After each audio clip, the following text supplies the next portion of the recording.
Chapter 933. Li Wangyou's question was, in fact, a very simple logical deduction question. The correct answer was to ask any of the gatekeepers. If I ask the other gatekeeper, will he tell me which door is the real one? No matter who answered, the door pointed out by the gatekeeper would definitely be the fake one. Thus, they would be able to pass by taking the opposite door. Because one of the gatekeepers would only tell lies no matter how they asked, the answer would definitely be a lie. Thus, by thinking backwards, they could deduce the correct answer. It was a very simple logical deduction question that did not require much skill, but it stumped the Tang people and foreign exchange students.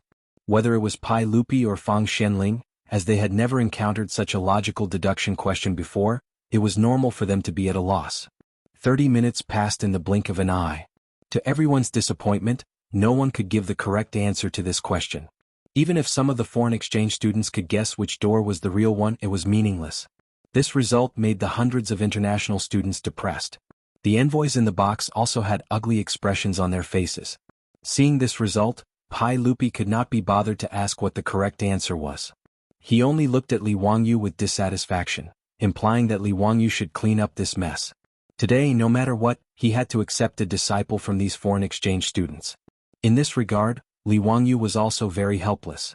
He had already lowered the difficulty and did not come up with any crazy questions, but he did not expect that no one could answer them. Originally, he had planned to come up with some elementary mathematical Olympiad questions for them to torture the Dongying people. If that was the case, the result would be even more embarrassing. It seems that stupidity is contagious. It's all those damn Dongying people's fault. If Inasheng Mida knew what Li Wangyou was thinking, he would definitely cry. What did it have to do with the Dongying people? Just now, he did not even dare to breathe loudly. He had shrunk to the back of the crowd, afraid that he would attract attention. And among the hundreds of foreign exchange students below, there were only 2 envoys left. The Japanese who had created this spectacular apprenticeship event had already given up on the idea of becoming Li Wangyou's disciple. Whether it was Inasheng Mida or Yakushi Kei, they only wished to be forgotten. Under Pai Lupi's dissatisfied gaze, Li Wangyou could only pinch his nose and apologize. He personally went to the batting field to interview the international students and select the one he liked. Originally, because the international students couldn't answer Li Wangyou's question, they thought that they wouldn't have the chance to be apprenticed to him. Everyone was very depressed. When they saw Li Wangyou appear and learned that Li Wangyou would choose one of them to be his disciple, the group of international students became happy again. Although the chances were slim, with only a 1% chance, it was still a chance. Everyone greeted Li Wangyou in an orderly manner, then lined up neatly, waiting for Li Wangyou to choose. Looking at the hundreds of people in front of him, Li Wangyou noticed that there were actually many blonde international students in the crowd. But this wasn't surprising. Many of the vassal states of the Tang dynasty were located in Central Asia, and there were even vassal states in Siberia. Only one person's attire caught his attention. This person was wearing traditional Persian clothing, which was very interesting. Persians were not rare in the Tang dynasty, and Persian merchants were also famous in the Tang dynasty for being rich. But Persia wasn't a vassal state of the Tang dynasty, so why would a Persian international student appear here? Li Wangyou was curious and couldn't help but wave his hand, calling the Persian international student over. Are you a Persian? Why are you an international student in the Tang dynasty? The young Persian hurriedly bowed and replied, Sir, I am indeed from Iran Shah, Persia. A year ago, I came to the Tang dynasty with a Persian diplomatic mission. Because I admire the culture of the Tang dynasty, I specially asked His Majesty to allow me to study in the Imperial College. It must have been hard for you to come all the way to the Tang dynasty to study. What is your name? Li Wangyou heard that this young Persian could come to the Tang dynasty to study from faraway Persia, so he had a good impression of him. Sir, my name is Pelos, the king of Iran Shah, the 3rd son of Yazdegerd III. Li Wangyou only felt a headache when he heard the names of these foreigners. It was too long and hard to remember. He just nodded casually to show that he understood. In fact, he didn't understand at all. He didn't even hear what the Persian international student said. Li Wangyou looked at the others and was about to cordially chat with them before casually choosing someone he liked. But he suddenly stopped and turned to look at the Persian international student. What did you say your name was? The young Persian was a little stunned. He didn't understand what Li Wangyou meant, but he still replied respectfully, Sir, my name is Pelos. Your father is the king of Persia? You are the prince of Persia? Yes, I. Pelos nodded and was about to answer, but Li Wangyou patted him on the shoulder and said, Okay, no need to say more. Pelos, are you willing to be my disciple? Li Wangyo's words changed too quickly, and Pelos was so shocked that he couldn't speak for a long time. Happiness came too suddenly and he was a little overwhelmed. Fortunately, Belusi's reaction was quick. He immediately knelt down and said, "Disciple Belusi greets teacher." "Ah, good. You can get up first. I will give you a gift later." Li Wangyu smiled and helped Pelos up. The group of foreign students were all shocked and opened their mouths wide. They didn't understand what was going on. Was it so hasty? Did he decide to accept a disciple just like that? Most of the foreign students didn't even have time to say a word to Li Wangyu before it was over. Li Wangyu didn't care about the bitterness in the hearts of the foreign students. He directly brought Pelos back to the private room and introduced him to Pai Lupi and the others. This Persian prince was his new disciple. Ma Zhou Yenlibin, and the others naturally didn't have any objections. They all smiled and greeted Pelos. The group of fellow disciples was very happy. Only the little lowly Wu Meinyang was very serious about how to address Pelos. Although she was young, she had entered the sect earlier than Pelos, so she stubbornly asked Pelos to call her senior sister. Although Pai Lupi didn't know why Li Wangyu chose this person as his disciple, as long as Li Wangyu made a choice among the foreign students, his goal would be achieved. He would be able to answer to the envoys of the various countries. As for the Japanese, they could only grit their teeth and swallow their blood. The grievances and helplessness in their hearts didn't need to be said. They had knelt outside the Vermilion Bird Gate and begged for half a day, but all they got was someone else's wedding dress. Who could understand this kind of sadness? They naturally didn't know why Li Wangyu would accept this Persian prince as his disciple. Chapter 934. In the history of China there was once an interesting foreigner. This person was originally from the Persian royal family, but he later married a princess of the Tang dynasty and sought to restore the country. The famous poet Li Sun and Li Shunxian were descendants of this person, and the blood of the Persian royal family flowed in their veins. It was said that there were even descendants of this person in Sichuan in the future. This person's name was Belusi. He was the son of Yazdijerd III of the Persian royal family. According to the old Tang book, when the Arabs invaded Persia, Yazdijerd III asked for help from the Tang dynasty several times, but he was rejected by Pai Lupi. In the end, the Persian royal family was destroyed by the Arabs. Belusi once again asked for help from the Tang dynasty. At that time, Pai Lupi had already died of illness, and Li Ji had ascended the throne. Li Ji sent an envoy to Central Asia and established the Persian Governor-General's office. He appointed Belusi as the Persian king. However, Persia was too far away from the Tang dynasty, and they could not receive any help from the Tang dynasty. Hence, the Persian Governor-General's office did not exist for too long. Under the constant threat of the Arab army, Belusi could only escape along the Silk Road and finally reach Chang'an. Belusi's bloodline was the Persian royal family, and he eventually settled down in the Tang dynasty. When Li Wangyu read history books, he had once lamented about this period of history. It was a pity that the great Tang's Persian commander-in-chief's office was only in name. Otherwise, it would have been truly satisfying if they could have incorporated that land into China's territory. Hence, when he found out about the identity of the Persian student, he immediately decided to take him as his disciple. Li Wangyu did not expect that Belusi had been a student in the Tang dynasty when he was young. No wonder when Persia faced the threat of the Arabs, they would ask for help from the Tang dynasty. However, because of the geographical distance, the Tang dynasty could only give the Persians verbal support. Even the powerful Tang dynasty could not reach so far and interfere in Central Asia's matters. But in today's Tang dynasty, because of the time travel of Li Wangyu and Su Changqing, they may have the ability to intervene. The Tang dynasty's cavalry had horseshoes to protect their horses, so the casualty rate outside of war was quite low. As a result, the number of the Tang dynasty's armored cavalry continued to increase every year. Secondly, there was the use of four-wheeled carriages. The horse carriages had changed from two-wheeled to four-wheeled carriages. Not only did it increase the ability to carry goods, it also greatly increased the logistical supply of the army. Not to mention that the well-tempered steel that he and Yen Libin had created together had improved the armor and weapons of the Tang army. In any case, Li Wangyu thought that since the Mongolian cavalry could sweep through Europe and Asia several hundred years later, there was no reason why the current Tang dynasty cavalry couldn't do the same. Therefore, Li Wangyu accepted Belusi as his disciple without any hesitation. He had his own plans in mind. The governor of the Persian Governor-General's office.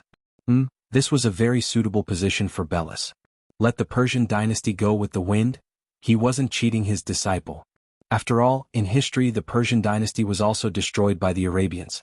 Rather than that, why not bring it into the territory of the Tang dynasty? There was nothing bad about it. At the very least, the rule of the Tang dynasty wasn't a bad thing for the Persians.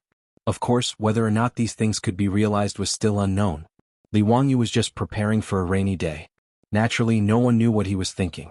Even Su Changqing, because he didn't understand history, didn't know about this period of history. Therefore he couldn't guess what Li Wangyu was thinking.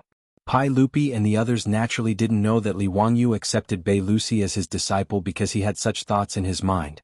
A few days later, Li Wangyu really held a grand ceremony to formally accept Bei Lucy as his disciple. The small commotion caused by the Japanese sending the Tang envoy was settled just like that. Bei Lucy also didn't understand why good luck had come to him. In short, he was naturally overjoyed that Li Wangyu unexpectedly became his disciple. As for the initiator, the Dongying people were secretly grateful. But obviously, the Dongying people wouldn't accept Bei Lucy's gratitude. The matter of Li Wangyu accepting a disciple at the Dazhao baseball stadium was another thing for the people of Chang and to gossip about.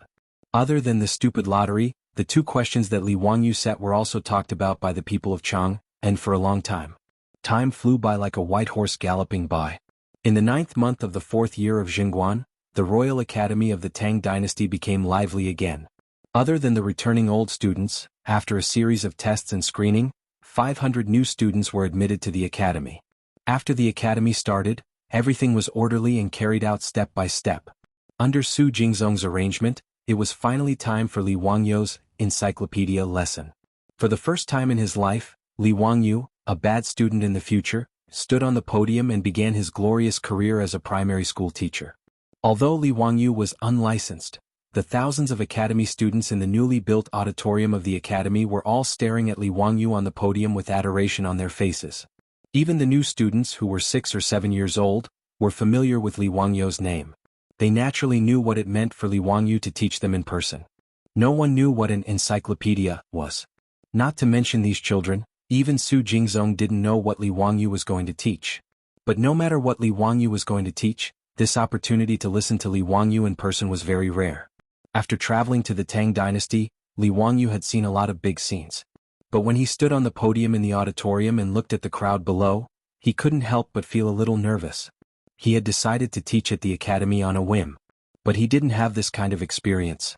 In the future, Li Wangyu had explained the plan to the clients, but there were only a dozen people in the meeting room who listened to him. Like today, facing thousands of people, Li Wangyu still felt a little stressed. After knowing that Li Wangyu was going to teach a class called Encyclopedia, that no one had heard of, the first and second year students of the academy were not the only ones who came to listen to the lesson in the auditorium of the academy.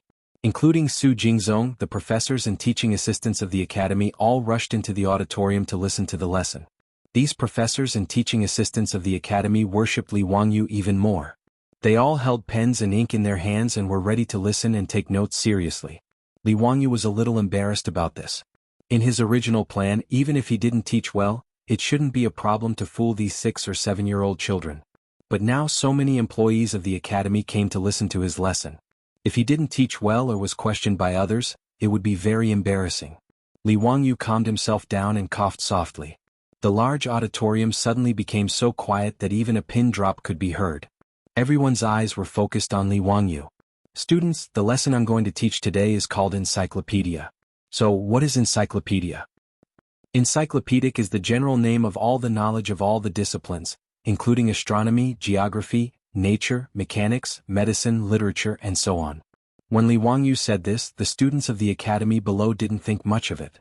But the professors and teaching assistants of the academy who heard him explain the meaning of encyclopedia for the first time couldn't help but gasp together. The Duke was so arrogant. Chapter 935. When Su Jingzong first heard Li Wangyu's words, he also had the same thought. He felt that Li Wangyu was bragging too much. Astronomy, geography, nature, mechanics, medicine, literature. It was all-encompassing and all-encompassing. Only those who had experienced the world dared to teach this knowledge. Otherwise, they would be asking for humiliation. Since Li Wangyu dared to say this, all the professors and teaching assistants of the academy, including Su Jingzong, held their breath and prepared to listen carefully to see if Li Wangyu could really talk about something unknown to them. What I'm going to talk about today is nature. Nature is all things in the universe. Nature is Tao. Li Wangyou's words were not a bluff. The Tang dynasty worshipped Taoism, so he naturally wanted to explain what nature was based on the concept of Taoism. Naturally, Tao was also from the book, I Am Thinking About You. Taoism believed that nature, like primordial qi, was something higher than heaven and earth. It was also in line with the concept of natural philosophy in later generations. The group of children only seemed to understand half of what he was saying, but Su Jingzong and the others did not understand at all. They were listening more and more attentively. After Li Wangyu roughly explained what nature was, he asked the students, "Students, let me ask you a question. Who can tell me what color the sun is?" After he asked this question, the students in the auditorium did not know how to answer. Light was light. What color did it have? After a long while, someone timidly raised his hand. After Li Wangyu gave him permission, he stood up and answered, "Sir, the sun has no color." Li Wangyu looked at the other students with a smile. "Do you think he is right?" The students nodded to show their agreement. Li Wangyou's question even confused the professors and teaching assistants of the academy. They did not understand what it meant. No one had ever thought about the color of the sun. Li Wangyu was very satisfied with everyone's reaction, as he had expected. Dear students, you may not know this, but sunlight not only has colors, but it also has 7 colors. Red, orange, yellow, green, blue, indigo and purple, Li Wangyu said with certainty. His words caused the originally quiet auditorium to be unable to maintain order any longer. Buzzing sounds of discussion could be heard everywhere. The students were still young, so they didn't dare to question Li Wangyou's words. However, the professors and teaching assistants of the academy couldn't help themselves. After discussing with each other for a while, someone raised his hand and stood up to voice his doubts. "Sir, where did the 7 colors of the sun come from? Why haven't we seen it before?" Li Wangyu laughed. "Nonsense, how could you not have seen it? Haven't you seen the rainbow after the rain? Does the heavenly rainbow have any color?" The heavenly rainbow he was talking about was what the ancients called the rainbow. There were other similar names like flying rainbow, long rainbow, and so on. The man was stunned when he heard this and couldn't help but retort, "Mister, a rainbow is a rainbow. What does it have to do with the color of the sun?" Wuxia didn't have a proper understanding of the rainbow until the Northern Song dynasty. For example, Shinko wrote in Dream Stream essays, "Rainbow is the reflection of the water in the sun. Sunshine and rain are the same." However, in Wuxia's ancient knowledge, rainbows were generally regarded as 2-headed gods that could drink water. The word rainbow, in the oracle bone inscriptions, was in the shape of a 2-headed dragon. In later generations, if one encountered a rainbow after the rain, their first reaction would probably be to take a photo and post it on their WeChat moments to show off their good luck. However, in the Tang dynasty, rainbows weren't a good omen. Rainbows were commonly known as sucking water among the people. They thought that rainbows would suck up the water somewhere. Therefore, when rainbows appeared, the people would knock on pots and pans to make all kinds of noises, intending to scare the rainbows away. Li Wangyu had encountered this kind of thing several times after transmigrating to the Tang dynasty. One time, a rainbow appeared in the sky above Dingzhou village after the rain. His beautiful superior was so excited that she pulled Li Wangyu out to see the rainbow. However, they heard noises coming from all directions in the village. The two of them were surprised and only learned the reason after asking. In this regard, Li Wangyu and Su Changqing didn't know whether to laugh or cry. They wanted to explain the principle of rainbows to the old villagers, but it was really difficult to explain, so they just let them be. It was also because of this encounter that Li Wangyu chose this topic in today's encyclopedia class. It was to give the students of the academy a scientific explanation of the formation of rainbows. Li Wangyu smiled in response to the academy's assistant's doubts and didn't say anything. He directly made a gesture to Niu Wu. Niu Wu immediately took an item and carefully placed it on the podium. This item was a crystal-clear, triangular cylinder with a cross-section. Everyone couldn't understand this item, but anyone who had studied physics in junior high school knew that this thing that Li Wangyu took out was a triangular prism. This triangular prism was the best colorless and transparent crystal that Li Wangyu had spent a lot of money to find and asked the craftsman to hand polish it. Because there were no glass products, Li Wangyu was also deeply resentful about this. For this, he specially spent a lot of money and asked Qing Yaojin, Yuqi Jingda, and the others to help him search for craftsmen who could bake glass. Although he didn't know how to bake glass, he roughly knew that glass was made from sand. To be precise, it was made from quartz sand. Glass and colored glaze, there was only one word difference, but in essence there was no difference between the two. Colored glaze was actually glass. To be precise, it was a kind of glass. It was just that the materials used to bake colored glaze were different from glass. Colored glaze had appeared as early as the spring and autumn warring states period. It was obtained as a byproduct when bronze was cast. Colored glaze was also known as the five-colored stone. It wasn't easy to produce and was very expensive. It was even more precious than jade. There were naturally very few craftsmen who could bake colored glaze. However, with Li Wangyou's identity and status, it wasn't too difficult for him to find some colored glaze craftsmen. After these colored glaze craftsmen signed a contract with Lai Hot, Li Wangyou threw all the methods he knew to the craftsmen on how to bake glass and let them figure it out themselves. After all, he didn't understand this kind of thing at all. He only knew that it was made from quartz sand, and that the purer the quartz sand the better. Only then would the glass be colorless and transparent. When it came to glassware, he had only seen people blow glass with a long copper pipe on TV. As for the specifics of how to do it, he was sorry. However, Li Wangyou believed that the craftsmen of the Tang dynasty weren't stupid at all. With enough money and the right way of thinking, he believed that it wouldn't be long before glass was born in the Tang dynasty. At that time, his Li family would have another money tree. Having too much money was also a kind of pain. He didn't even know how to spend it. Not to mention how Li Wangyou was showing off in his mind, this triangular prism made of crystal had aroused the curiosity of the teachers and students in the auditorium. They didn't understand what this little thing had to do with the color of the sunlight that Li Wangyou had just mentioned. Students, next it's time to witness a miracle. Li Wangyou signaled Niu Wu to open a window in the auditorium and let the sunlight shine on the podium. Chapter 936. The triangular prism refracts sunlight so that when multicolored light passes through the prism, it causes dispersion and separates the monochromatic light into 7 colors of red, orange, yellow, green, blue, indigo, and purple. This is the principle of the triangular prism. In later generations, the principle of the prism belonged to the category of physics, but there was no concept of physics in the Tang dynasty. Li Wangyou didn't want to cause trouble, so he simply attributed physics and chemistry to nature. The reason why he made the prism was to show the most intuitive composition of light to the teachers and students of the academy so that they could understand how rainbows were formed.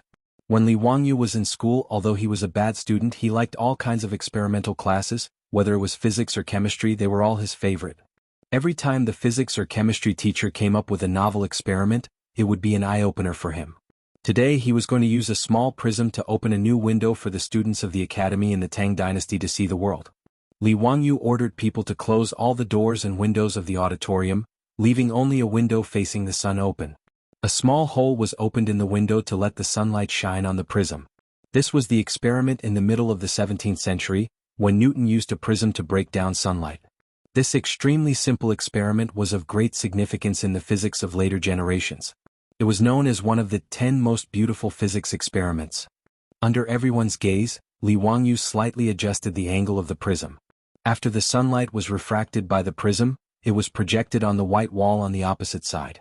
Something that shocked more than 1,000 teachers and students of the academy happened. On the white wall, a 7-colored light spot of red, orange, yellow, green, blue, indigo, and purple appeared.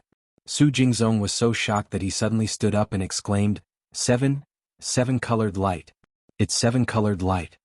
Li Wangyou was startled by his sudden outburst. 7-colored light, my ass.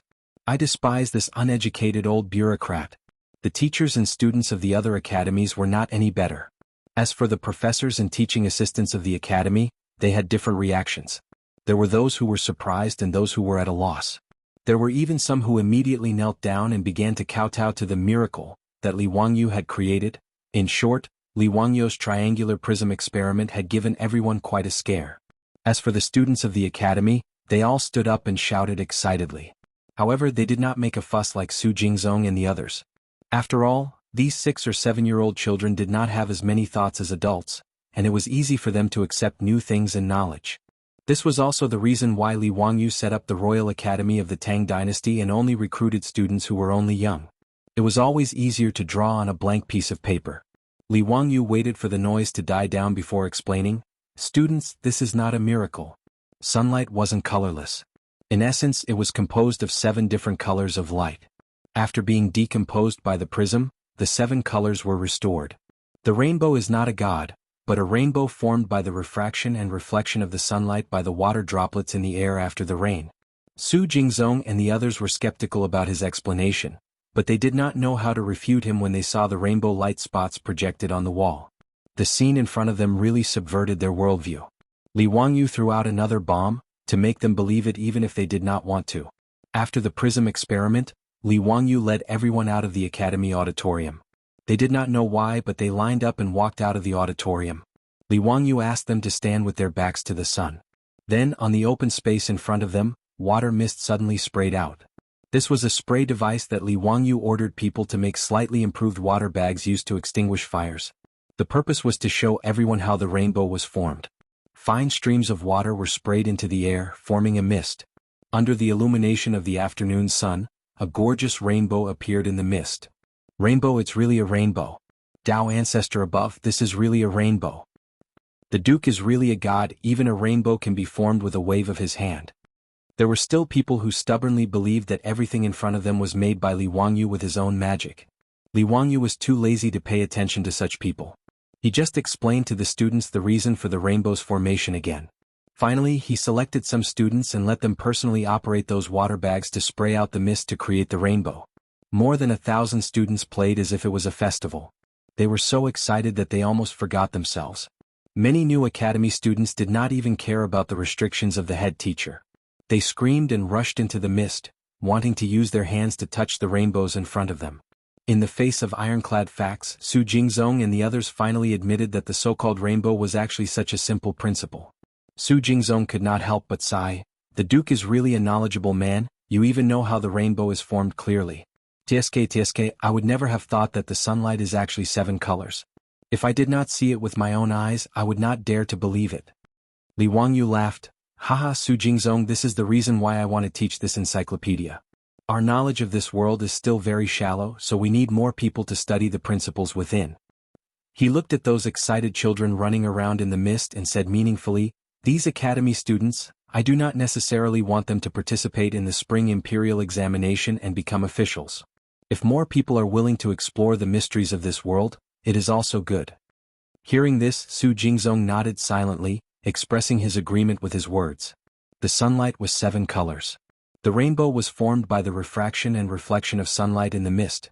These things seemed useless, but Su Jingzong also felt that it was an eye-opener. In the future, if anyone told him that the rainbow was a dragon sucking water and was an ominous sign, he, Su Jingzong, would definitely spit at that person. After a simple optical experiment was completed, the entire academy, from the professors to the teaching assistants to the students, all had a new understanding of Li Wangyu's encyclopedia course. After sitting back down in the auditorium, everyone looked at Li Wangyu with a burning gaze, full of curiosity. Li Wangyu was very satisfied with the results of his first class. He became more and more enthusiastic as he spoke on the podium. When he talked about the happy parts, he simply threw away the syllabus that he and Su Changqing had drafted together. He spoke freely and freely, talking about whatever came to his mind. After the encyclopedia class was finished, it was naturally a great success. Not to mention how the students were listening with great interest, even the teachers of the academy were similarly stunned. However, no one doubted Li Wangyu's talent and knowledge as well as this encyclopedic course. However, Li Wangyu did not expect that his first class in the academy would cause trouble. He, who had not been impeached for a long time, was once again sued in the imperial court. Chapter 937. Li Wangyu did not expect that he would be impeached because of a few words he said in class. After knowing this, Li Wangyu could not help but swear. He was crazy. He had no official title now, impeachment my ass. Who had ever heard of impeaching a commoner in the imperial court? Was this not crazy? What made him even more speechless was that Pai Lupi actually ordered someone to pass on a message, asking him to go to court the next day to confront the person who impeached him. Li Wangyu really wanted to ask Pai Lupi if he had Alzheimer's and lost his memory. He had already been demoted to a commoner, what was there to attend court for? But he could only complain in his heart. The next morning, he obediently followed behind Su Changqing and got on the carriage to attend the court meeting. Su Changqing also wanted to attend the court meeting because today was the 15th lunar month. After Su Changqing was conferred the title of Marquis Yanling, even though she was a woman, she still needed to attend court. Li Wangyu usually went to Chang and City on horseback. Today he had a beautiful woman with him, so he naturally did not want to ride with Niu Wu and the rest. Lying comfortably in the carriage, he rested his head on his beautiful superior's thigh and ate the grapes that she fed him. At the same time he muttered, Changqing, which bastard did you say gave birth to a son without an asshole? He has nothing better to do, so he's impeaching me? I was sitting at home, but trouble came from the sky. I was really wronged. Su Changqing also felt that her man was wrong this time. Even when he was teaching the children at the academy, there were people who went to Pai Lupi to complain. Wang Yu, don't worry about those people, Li Shimin will not let you suffer any losses. Hehe, speaking of which, Li Shimin is really good to your cheap nephew. Good my ass. Until now my ban has not been lifted. If it weren't for the impeachment, I wouldn't even be able to go to Chang'an City, Li Wangyu complained with dissatisfaction. Su Changqing was too lazy to care about his little man's resentment towards Pai Lupi. He casually comforted him.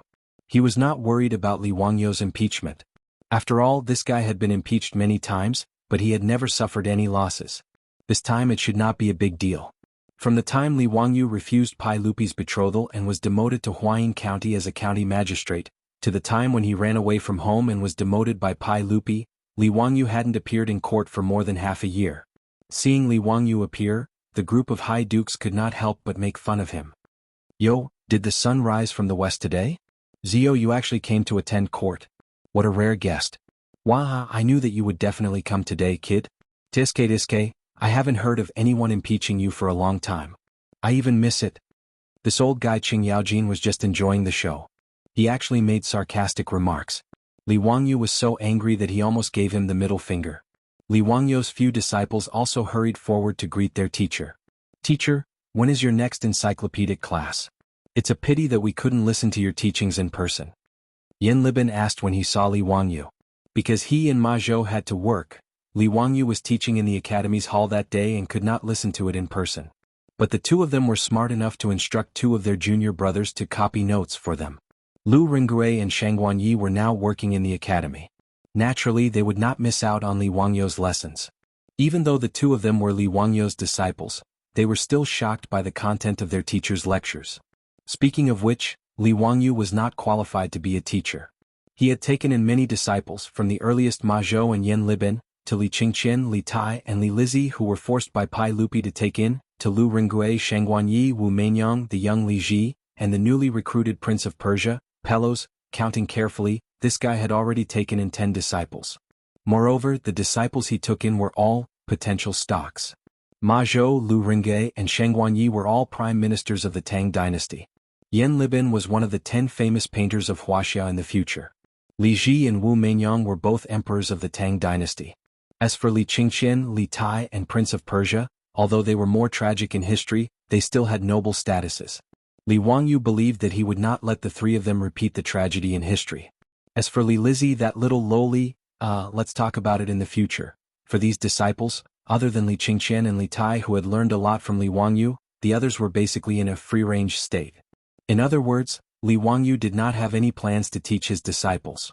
Generally speaking, if Ma Zhou and the others had any questions, they would ask Li Wangyu for advice. And he would teach them some knowledge according to his own mood.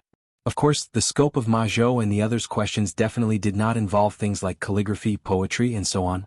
In Li Wangyu's pretentious words, these things were stinky, and he did not allow his disciples to bother him with these vulgar things. Of course, it was actually because Ma Zhou and the others, any one of them was actually in existence that beat him in this aspect. But because Li Wangyu had plagiarized those poems and essays, no one would have thought that this guy did not know anything about calligraphy, poetry, or essays at all.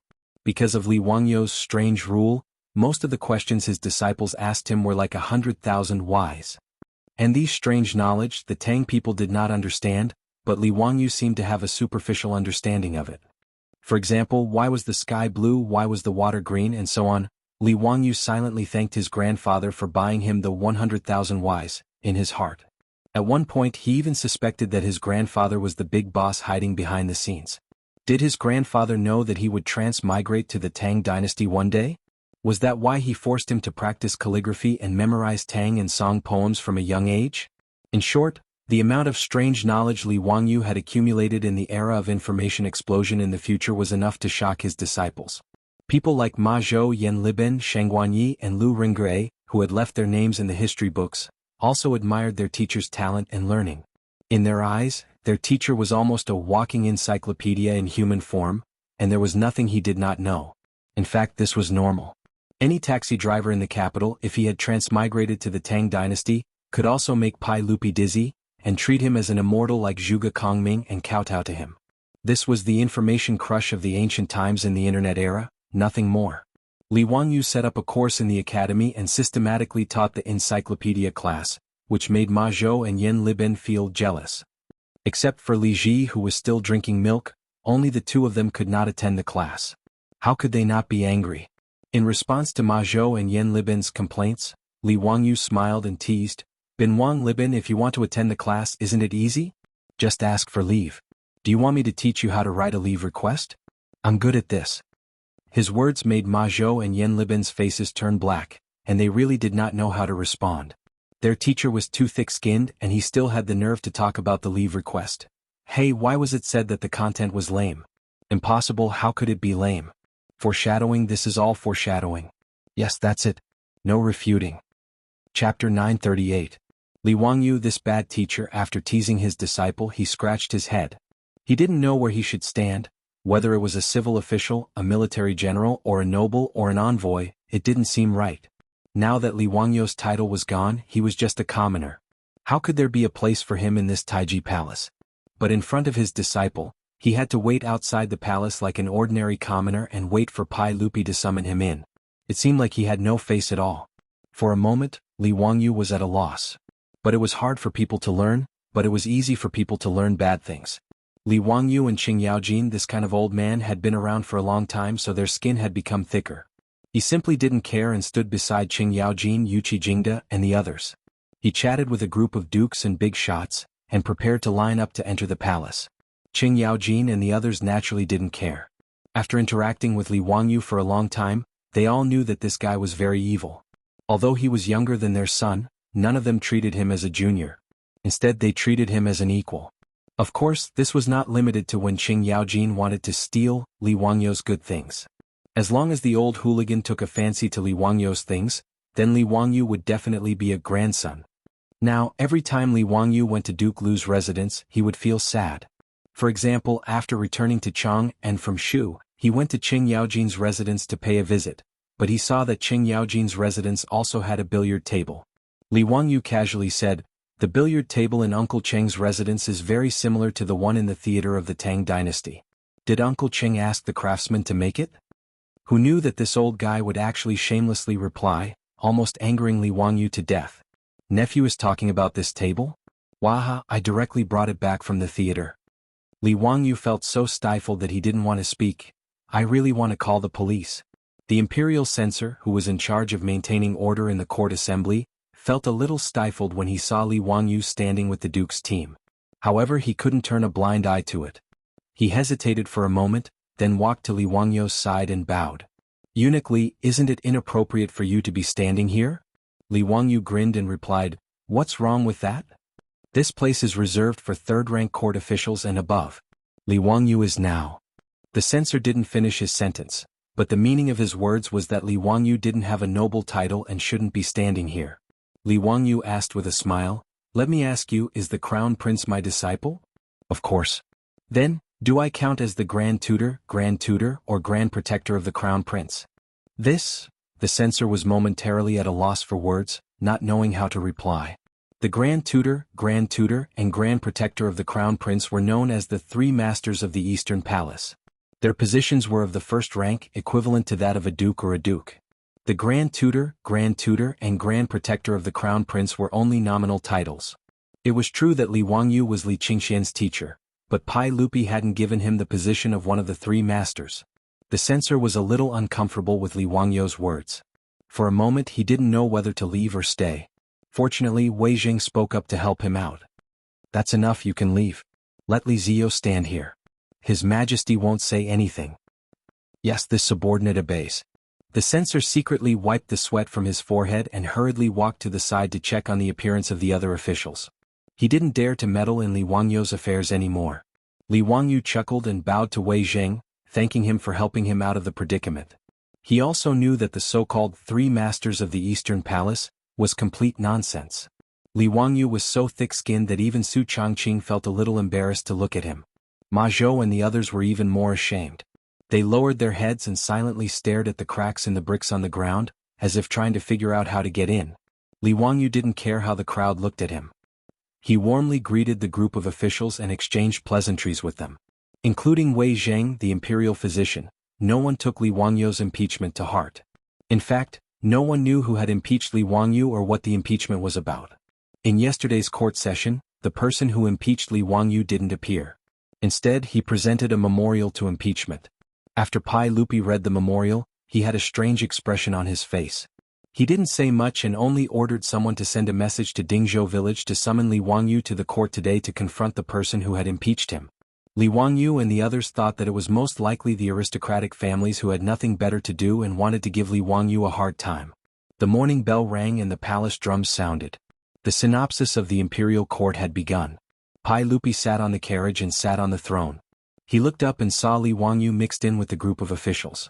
However, just as Wei Zheng had said, Pai Lupi's face couldn't help but twitch. He didn't say anything and pretended not to see anything. After the officials paid their respects to Pai Lupi and a set of standardized procedures were completed, a few people came in from outside the hall. They were wearing purple Taoist robes and red kasayas. There were actually a few white-haired old Taoist priests and a few equally old monks. The Taoist robes were also known as fairy cave robes. There were various auspicious Taoist patterns embroidered with gold and silver threads, such as the sun, moon, stars, 8 trigrams, pagodas, dragons and phoenixes, cranes, Kylin and so on. Those who could wear purple Taoist robes were all famous Taoists. As for the monks of the Tang dynasty, the red kasayas were the most honorable. The monks who could wear such kasayas were also eminent monks of Buddhism. Seeing this, Li Wangyu couldn't help but feel a little nervous. Damn it, the ones who complained to Pai Lupi wouldn't be these famous Taoists and eminent monks of Buddhism, right? He didn't seem to have any conflicts with Taoists and Buddhists. It could even be said that Li Wangyu had a very good relationship with Taoists. The two powerful figures of Taoists, Sun Simiao and Yuan Tiangang, had a close relationship with him. How did he provoke these people without any reason? The two old men, Qing Yaojin and Yuqi Jingda, who were beside him, snickered secretly. Zio, it seems that you are really in trouble this time. Hey, you may not know those old guys, but they are all Taoists and eminent monks of famous temples in Chang'an City. What have you done to make these old guys, who usually concentrate on cultivation and don't care about worldly affairs, come out? Li Wangyu was also stunned. What had he done? Damn it, he stayed in Dingzhou village every day. He was a standard otaku. How could he provoke these Taoists and eminent monks of Buddhism? Li Wangyu roughly knew that it seemed that he was sued by these Taoists and Buddhists because he gave an encyclopedic lesson to all the teachers and students in the auditorium of the academy. He began to desperately recall what rebellious words he had said on the podium that day. He actually provoked these old guys who didn't care about worldly affairs, like stirring up a hornet's nest. Before he figured out what he had said, he heard the Taoists and eminent monks bowing to Pai Lupi. Your Majesty, this humble Taoist and poor monk pay our respects. Chapter 939. Li Wangyu did not expect that what he said in class that day would spread so quickly. Actually, this was normal. Most of the 1,000 students in the academy lived in Chang'an. Every time there was a break, these students would be brought home by their families. The professors and teaching assistants of the academy would also visit their families and friends in Chang'an during the break. The second day after Li Wangyu finished the encyclopedia class in the auditorium, it happened to be the school break. More than 1,000 teachers and students of the academy returned to Chang'an and naturally talked about the academy with their families and friends. Li Wangyu's class left the deepest impression on the teachers and students of the academy. Naturally, it was mentioned the most, especially the experiment of creating rainbows with water. It was repeated countless times in Chang'an that day. Chang'an City was in an uproar when they saw their children or friends creating rainbows out of thin air. And there were many people like Lu Ringgui and Shang Guanyi who took notes in class. Therefore, the content of Li Wangyu's class that day was known by more people. This was actually nothing. Li Wangyu did not care about the content of his class being spread. However, the bad thing was that Li Wangyu had gotten a little carried away with his lecture that day. He had casually used the fact that the rainbow had been mistaken as a deity among the common folk to advise the teachers and students that whatever the rainbow was, it was the rainbow, and that there was no need to associate it with any deities or monsters. When encountering things that they did not understand, it was better to study quietly instead of praying to gods and Buddhas. Then there would be no more mysteries in the world. He also advised everyone that if they were sick, they should go to a doctor to see a doctor and take medicine. Praying to gods and ghosts was useless. Li Wangyu's words were actually from the bottom of his heart. In the second year of Zhenguan, there was a locust plague. The officials in the imperial court could say that the locusts were destroyed by virtue, which made him despise them. The flood in Shuzhou this year made Li Wangyu sigh at the ignorance of the people and officials. His words were not wrong. Especially from the perspective of the young people of Wuxia, they were even more correct. But the majority of the Tang people believed in the Tao ancestor or the Buddha, so Li Wangyu's words caused a great deal of controversy. If Li Wangyu had said these empty words, there wouldn't have been much of a reaction. Confucius had said that Confucius does not speak of strange forces and gods for many years. Not to mention the illiterate people, even the scholars who read the books of the sages still believed in Taoism and Buddhism devoutly. But now in Chang, and almost all the Confucian scholars knew how the heavenly rainbow was formed. Hearing Li Wangyu's words, many scholars began to think about the reason. There were even some radicals who went to Taoist monasteries and temples to argue with the Taoist priests and monks.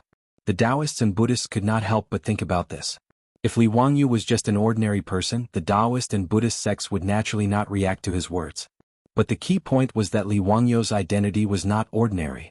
As the teacher of the crown prince, Li Qingqian, and the teacher of the future successor of the Tang dynasty, the Taoist and Buddhist monks could not help but think about it. The Taoist monks felt that Li Wangyu, as a member of the Li clan's royal family, was betraying them by saying such words. The Tao ancestor was the ancestor of the Li family. How could he say such disrespectful words to ghosts and gods? Disrespecting ghosts and gods was disrespecting the Tao ancestor. It was treason. The Buddhist monks were even more worried. Under Li Wangyu's teachings, if the crown prince did not believe in Buddhism in the future, wouldn't it be possible for Buddhism to be destroyed again? In history, the Emperor Taiwu of Northern Wei and the Emperor Taiwu of Northern Zhou had destroyed Buddhism twice, which frightened the Buddhist monks. No one wanted to go through that again. In fact, this was purely the Buddhist paranoia of being persecuted. If Li Wangyu knew what these Buddhist monks were thinking, he would probably laugh his head off. He was just popularizing science, and these Buddhist monks could make so many connections. In the Tang dynasty, there were indeed people who destroyed Buddhism. More than 200 years later, the Emperor Wuzong of Tang exiled Buddhism during the Huichang era, which was known as the Huichang Dharma disaster. Together with the Emperor Taiwu of Northern Wei, the Emperor Taiwu of Northern Zhou, and the Emperor Shizong of later Zhou, it was known as the three martial sects and one sect destroying Buddhism. But why did they annihilate the Buddhas? Don't these eminent monks have any idea? Was it because they did not believe in Buddhism? In the end, the 4 Buddhist exterminations in history were nothing more than political reasons, problems with the monks' Taoist style, and economic conflicts between monks and laymen. It had nothing to do with belief. Of course, Li Wangyu was not a roundworm in the belly of the Buddhist monks, so naturally he could not guess the thoughts of the Buddhist monks. In short, after Li Wangyu's lecture at the academy, the Taoists and Buddhists actually unified their opinions and signed a petition to complain to Pai Lupi. Of course, they could not say that Li Wangyu was wrong for not worshipping ghosts and gods. After all, the Tang dynasty still had freedom of belief. Therefore, the Taoists and Buddhists used the fact that Li Er was the ancestor of the Li clan to attack Li Wangyu. It was disrespectful to the Taoists and unfilial. They impeached Li Wangyu as the imperial tutor of the crown prince, for not respecting his ancestors and not being worthy of being a teacher. They begged Pai Lupi to issue an edict to remove Li Wangyu from being the imperial tutor of the crown prince. These Taoists and Buddhists who were focused on cultivation did not care whether they would offend Li Wangyu or not. In the Taiji Palace, in front of the officials and Pai Lupi, they bitterly complained that Li Wangyu had forgotten his ancestors and had no morals as a teacher. It was only at this moment that Li Wangyu realized why he had been accused of something bad. Looking at the agitated Taoists and Buddhists, Li Wangyu was speechless. Damn it, he just casually said that in class. Was it necessary? He taught his students. What did it have to do with these Taoists and bald donkeys? What was more, even if they wanted to accuse him of being disrespectful to the Taoists, it was the Taoists' business. What did it have to do with Buddhists? Originally, Li Wangyu had a good impression of the Taoists and Buddhists of the Tang dynasty because of Sun Simiao, Yuan Tiangang, and the venerable monk Wenzai. But today he was scolded in the hall for no reason. Li Wangyu, a cynical man, was not willing to suffer such anger. What was more, the accusations of the Taoists and Buddhists were not light. Being disrespectful to the ancestors and being unfilial was a serious crime that everyone had the right to punish. Li Wangyu did not expect that these sanctimonious Taoists and Buddhists would accuse him of such a serious crime. He immediately stood out and refuted, "Your Majesty, when did I ever disrespect the ancestors? On the contrary, I taught the students of the academy for the sake of the Taoists. Don't associate those messy things with the Taoists." Nonsense. As the teacher of the crown prince, Yuan Li told people in the academy not to go to the Taoist temple to worship. Is that true? Several Taoists immediately retorted.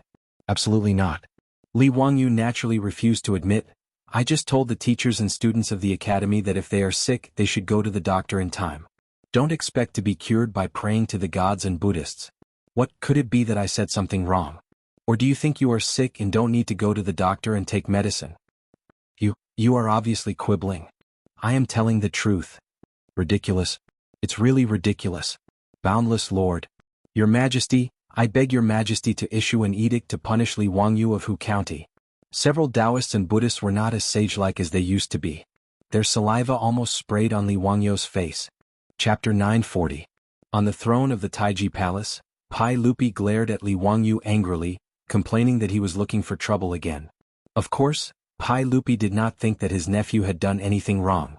The content of Li Wangyu's lecture in the Academy's auditorium was placed on Pai Lupi's desk that day. Even the prism made of crystal was sent over. Pai Lupi even recreated the two experiments in high spirits, feeling that it was very magical. However, Pai Lupi did not expect that his nephew's lecture would cause such a strong reaction from the Buddhist and Taoist sects in Chang'an City. Pai Lupi had a headache when the two sects of Buddhism and Taoism attacked Li Wangyu at the same time. If this matter was not handled well, there would be a lot of trouble. Both Buddhism and Taoism were not easy to deal with. If they fought, it would be difficult to deal with. My dear ministers, you are all people of the Tao. Why bother arguing with a young man like Li Zio? Why don't I let Zio apologize to all of you, and this matter will be considered over? Pai Lupi could only smooth things over at this time. However, the few monks were not willing to give up and shook their heads. Your Majesty, it's not that I want to be aggressive and bully the young. It's just that this matter concerns the Tao ancestor and we can't treat it as a game. Otherwise, who in the world will still respect the Tao ancestor? Ba. Although I am a disciple of Buddhism, I also agree. Li Wangyu was annoyed when he saw the cow noses and the bald donkeys being so unreasonable. These few monks seemed to be sanctimonious, but he did not know what was wrong with them. They just had to go against him. He just casually mentioned it in class. How could it cause such a big reaction from the Taoist and Buddhist sects? Li Wangyu naturally did not know what the Taoist and Buddhist sects were thinking, but he was not stupid. He rolled his eyes and came up with an excuse. Esteemed monks, if you want to say that I don't respect the Tao ancestor and the ancestors, I am in the wrong. Now that things have come to this, I won't hide it from all of you. Actually, I have another identity that was originally inconvenient to reveal to all of you. As soon as Li Wangyu said this, everyone couldn't help but reveal suspicious expressions, and they didn't understand exactly what he wanted to say. Even his disciples were at a loss. They did not understand what their master was trying to say. Why didn't they know about the other identities of their teacher? Among the hundreds of officials, only Su Changqing was covering his mouth and secretly laughing. Based on her understanding of her man, this guy was definitely going to trick her again. After Li Wangyu attracted the attention of the officials in the hall, he coughed with satisfaction and said unhurriedly, Actually, I am the personal disciple of the Tao ancestor in the mortal world. Following Li Wangyu's words, notice Taiji Palace immediately fell silent. Everyone looked at Li Wangyu as if they had seen a ghost. The wooden planks in the hands of many officials slipped down unconsciously and fell to the floor with a crisp sound. After a long while, the few Taoist experts suddenly roared, Nonsense! You are humiliating the Tao ancestor. Today I will enforce justice on behalf of the heavens and get rid of a traitor like you who is misleading the public with lies. A few Taoist monks in their 70s and 80s raised their walking sticks and dust as they spoke, and were about to smash Li Wangyu. Li Wangyu saw that the bomb he threw was too powerful. The Taoist monks seemed to have gone crazy and hurriedly dodged. These Taoist monks were indeed cultivators. Their bodies were still quite strong at such an age. They held their walking sticks and dust, forcing Li Wangyu to flee in all directions. Seeing that the old Taoist monks were chasing after him, Li Wangyu turned around and hid among the officials in a hurry. As soon as Li Wangyu fled, a few Gaotian officials relentlessly chased after him and beat him up, making it hard for those officials. In the imperial court of the Tang dynasty, the officials were all sitting on the floor. It was naturally not easy to dodge while sitting. Therefore, many officials blocked the bullets for Li Wangyu for no reason. They were hit by the crutches and dust in the hands of the Taoist monks. Qing Yaojin, Yuqi Jingda, and the other big shots laughed after being stunned. They had no intention of stopping the fight. Instead, they clapped their hands and cheered. The Taiji Palace was in chaos. Ever since the establishment of the Tang dynasty, the imperial court had never been so lively. Pai Lupi, who was sitting on the throne, was so angry that his face turned pale. He slapped the armrest of the throne, stood up angrily and roared, "Enough! All of you stop. What are you doing? Do you think my Taiji palace is a wine shop? Men, separate them. If anyone disturbs the imperial court again, I don't care who they are. I'll throw them into prison and punish them." After being reprimanded by Pai Lupi, the Taoist monks stopped panting. They were still glaring at Li Wangyu with angry faces. "Your Majesty, you heard it with your own ears. This Hu County Li Wangyu is so arrogant that he can even say such disgraceful words. If your Majesty doesn't punish this person severely, we won't let it go." Li Wangyu didn't care about the Taoist monk's death stares. He smiled and tidied up his robe. He didn't care about the Taoist monk's threats at all. Pai Lupi's anger didn't subside. He pointed at Li Wangyu and said angrily, "Li Wangyu, what nonsense were you talking about just now? What do you mean you are the personal disciple of the Tao ancestor in the mortal world? Speak clearly for me." Li Wangyu wasn't in a hurry. The reason he dared to say this was because he had already thought of an excuse. He bowed to Pai Lupi and said, "Your Majesty, I'm sure your Majesty knows that I am the personal disciple of the Tao ancestor." "Nonsense, when did I know?" Pai Lupi felt that Li Wangyu was becoming more and more outrageous. "Did your Majesty forget about the Tao ancestor's appearance outside the Taiji palace and the plague ghost swallowing the sun? Previously I said that the Tao ancestor visited me in a dream. In fact, it was inconvenient for me to reveal the truth at that time, so I made up an excuse. In fact, the Tao ancestor personally sent me a decree and ordered me to tell your Majesty. That's right, everything I learned was also taught by the Tao ancestor." Li Wangyu lied without blushing, but Su Changqing almost laughed out loud. The beautiful boss quickly lowered her head and tried very hard to hold back her laughter. Her man was really too good at talking nonsense. How could he have the nerve to say such nonsense? Li Wangyu didn't panic. Anyway, no one could verify the truth of what he said. Could it be that these Taoist masters could invite the Tao ancestor to confront him in person?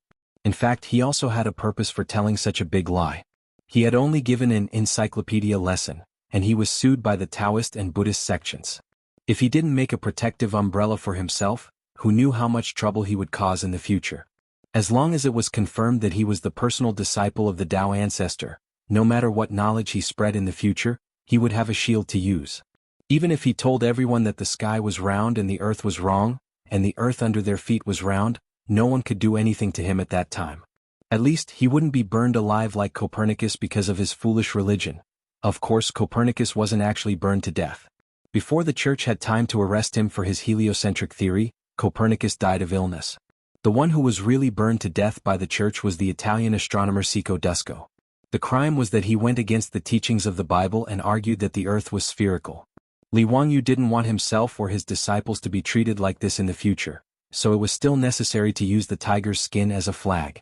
Therefore, he took advantage of the situation and said that he was the personal disciple of the Tao ancestor in the mortal world. Li Wangyu's words caused an uproar in the main hall. "I had something to do yesterday and forgot to ask for leave. Everyone, please don't blame me. I will make up for it in the next few days. Starting next week, strive for 2 updates a day." Chapter 941. Li Wangyu warned about the total solar eclipse. Because there was a report from the imperial court, all the officials knew about it, but they didn't know about the dream of Tao ancestor. As for the heavenly grand ritual outside the Taiji palace and the Tao ancestor showed his power, few people knew the details. At this moment, Li Wangyu revealed these 2 things, which naturally caused an uproar among the officials. They couldn't believe it. Those Taoist Gaozhen were even more stunned. They stiffly turned to look at Pai Lupi on the throne, as if they had seen a ghost. "Your Majesty, is what Li Wangyu said true?" The Taoist Gaozhen naturally knew that the Tao ancestor showed his power in the heavenly grand ritual. The officiant that day was Yuan Tiangang, but there were many participants in the Taoist sect who witnessed it with their own eyes. The abbots of the various Taoist temples in Chang and city were all the disciples and disciples of these Taoist Gaozhen. Therefore, these Taoist Gaozhen were very clear about the Taoist ancestor's divine manifestation. In the past 2 years, the Taoist sect in the Tang dynasty became more and more prosperous, which was also related to the Tao ancestor showing his power in public 2 years ago.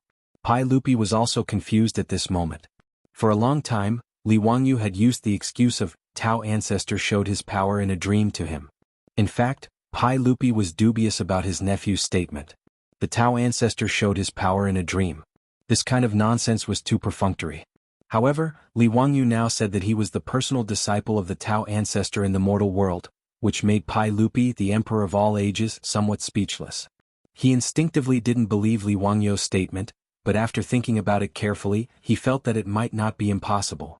If his nephew was really the personal disciple of his ancestor Li Er in the mortal world, then everything seemed to be explainable. Pai Lupi firmly believed that the Tao ancestor showed his power in the heavenly grand ritual. If Li Wangyou was the Tao ancestor's disciple, then it would not be strange for him to know about this matter, including the matter of the plague ghost swallowing the sun. Also, this brat had come up with so many strange and incomparably miraculous things. Pai Lupi and his wife, Empress Zhangsun, had also privately gossiped. They didn't understand where Li Wangyou's abilities came from. Pai Lupi had already ordered the 100 Cavalry Department to investigate Li Wangyou's background. Even when he entered school, what kind of books he studied and what his grades were, they were all thoroughly investigated. It could be said that before the age of 16, Li Wangyou was just an ordinary member of the Li clan. There was nothing special about him. His nephew seemed to have been enlightened overnight. After he moved out of Hu County and returned to Dingzhou village, all kinds of wonderful poems and articles emerged one after another. All kinds of inventions and creations dazzled people's eyes. Originally, Pai Lupi and the other big shots thought that Li Wangyou was the reincarnation of some powerful Taoist. But after hearing Li Wangyou's words today, Pai Lupi was somewhat convinced. No matter how big the hole in Pai Lupi's brain was, he would never have thought that this Li Wangyou was not the Li Wangyou he knew. Even if Li Wangyou told him everything about time travel, Pai Lupi would probably be more willing to believe that his nephew had been accepted as a disciple by the Tao ancestor. After Pai Lupi's imagination filled in the gaps, he believed most of Li Wangyou's words. He nodded and said to the Taoist Gao Zhen, "Dear ministers, Zio told me about the Tao ancestor's divine manifestation and the plague spirit swallowing the sun in advance. As for whether he is the Tao ancestor's direct disciple, I have no way of knowing." Pai Lupi's words were tantamount to admitting Li Wangyou's words. This made the Taoist Gao Zhen bewildered. They suspiciously turned to look at Li Wangyou, who was smiling but not saying anything. Could it be that what this young man said was true? How was this possible? This young man in front of them who had not yet reached the age of 20 was the Tao ancestor's direct disciple in the mortal world? But if he wasn't, how could he have known about the Tao ancestor's divine manifestation and the plague spirit swallowing the sun in advance?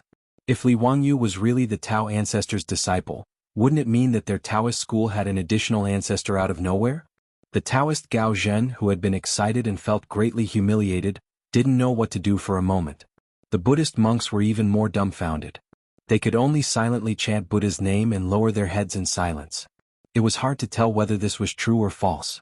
Could they ask the Tao ancestor to show his divine manifestation again and personally explain this matter to everyone? For a moment, the Taoist Gao Zhen monks who came to find trouble with Li Wangyou aggressively were speechless. Li Wangyou saw that they didn't speak, so he was a little complacent. Li Wangyou still had a sense of achievement for fooling a group of celebrities of the Tang dynasty, including Pai Lupi. It was a pity that this kind of happiness could only be shared with Su Changqing, which made Li Wangyou feel very regretful. When he was really proud of himself, he heard a very discordant voice among the officials. "Li Zio, you said that you are the Tao ancestor's disciple. Do you have proof?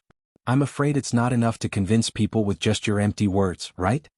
Li Wangyou looked at the source of the voice, but it was the old guy Wang Ying, the Grand Changqing. The people of the Wang clan of Taiwan were really haunting him. Li Wangyou silently complained in his heart. He didn't know if he ate the rice of the Wang clan in his previous life, so he was so hated. "Wang Gong, what kind of proof do you want? Hehe, do you think that master needs to announce to the world that he accepted me as a disciple? Or does he need to inform the Wang clan of Taiwan?" Wang Ying was unmoved. He stroked his beard unhurriedly and said with a smile, "Li Zio, what are you talking about? I, the Wang clan of Taiwan, don't have such a big face. However, it's not easy to convince everyone that you are the Tao ancestor's disciple with just your one-sided words, right?" It was impossible for the Taoist to ask the Tao ancestor to prove Li Wangyou's identity. In other words, Li Wangyou also couldn't ask the Tao ancestor to testify for him. Wang Ying had calculated this point, so he insisted that Li Wangyou take out proof. Facing Wang Ying, this old fellow's questioning, Li Wangyou also had a way to deal with it. "It's easy for Wang Gong to want proof. Although master didn't give me any token as proof, he taught me a lot of knowledge that the world doesn't know. I wonder if Wang Gong can use this knowledge to testify for me?" What knowledge that the world doesn't know? Who can prove it?" Wang Ying snorted in disdain. Li Wangyou's smile became more relaxed. Could it be that Wang Gong doesn't know what I taught in the academy a few days ago? Or does Wang Gong already know this knowledge? When the officials heard this, they whispered to each other again. Li Wangyou's words made sense. No one had ever thought that sunlight had 7 colors, and no one knew that the cause of rainbows was so simple. The officials in the hall were all knowledgeable people. They were sure that these things had never been recorded in the books of their predecessors. To be able to understand such knowledge, one must be extraordinary. To say that it was taught by the Tao ancestor was indeed credible. Wang Ying was speechless by these words, but he still refused to let it go. He argued, "That doesn't mean anything. Perhaps you just discovered it by accident. It can't prove that the Tao ancestor taught it to you." Li Wangyou nodded. Wang Gong's words make sense. Then I'll talk about some knowledge that the world doesn't know, and use it to prove my innocence, okay? Chapter 942. Li Wangyou's words caused the officials in the main hall to applaud in unison. If Li Wangyou was really the disciple of the Tao ancestor in the mortal world, they could also hear more of the secrets of the immortals, which was naturally a good thing. The old man Wang Ying's face was somewhat ugly, but he could only silently nod his head in agreement. As for the few Taoist and Buddhist monks, they were all silent at this moment. Even a few of them looked at Li Wangyou with a somewhat strange look in their eyes. Obviously, today's scene was beyond their expectations. No one would have thought that complaining to Pai Lupi would actually evolve into such a situation. As for whether Li Wangyou was the disciple of the Tao ancestor in the mortal world, everyone had their own guesses. Now that Grand Minister Wang Ying jumped out to challenge Li Wangyou, these old foxes naturally remained silent and watched the changes. Only Pai Lupi had a conflicted expression. He already believed 70 to 80% of Li Wangyou's words. At this moment, when he heard his nephew say that he wanted to continue to tell everyone about the knowledge that the Tao ancestor had imparted to the world, Pai Lupi was dissatisfied.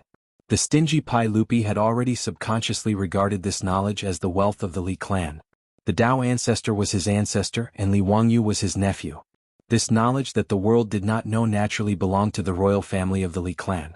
How could it be easily known to outsiders?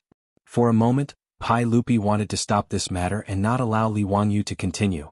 But immediately, Pai Lupi took back the words that were about to come out of his mouth. Since Li Wangyou had opened a course called Encyclopedia in the academy, the content of the teaching could be said to be the knowledge imparted by the Tao ancestor.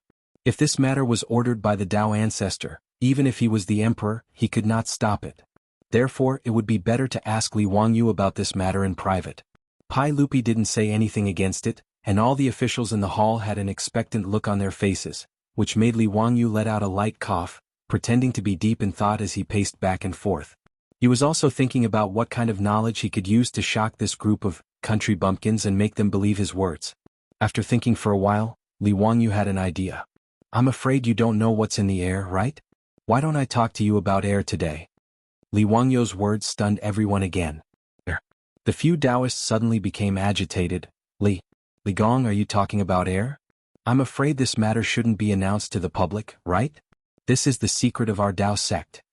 Previously, these old Taoists were still calling him Li Wangyou from Hu County. Now, they all changed the way they addressed him and respectfully addressed him as Li Gong. They couldn't be blamed for being so agitated, but they misunderstood Li Wangyou's meaning. The air that Li Wangyou was talking about was different from the air that they thought it was. Since ancient times, Huaxia's understanding of air was very vague and contradictory. The word air was derived from Taoism, and was also written as air. However, Taoism's air referred to people's vital qi, pure qi and breath, not the air that people talked about in later generations. Laozi, Lizi, Zhuangzi, Guanzi, Zhuangzi, Guanzi, Xuanzi, Huainanzi, and Inner Canon of the Yellow Emperor were all Taoist works or works related to Taoism. They described qi as innate vital qi. Tao, dispersed into qi and qi gathered into Taishang Laojun. Qi was a kind of mysterious metaphysical energy, which was the understanding of qi in Taoism's philosophy. As for air, it couldn't be seen or touched, so it was difficult for the ancients to describe it. Therefore, among the 5 elements in Huaxia, there were only metal, wood, water, fire, and earth. The most important qi didn't exist. The ancients only knew that people needed to breathe in air, and there was wind in the air that couldn't be touched.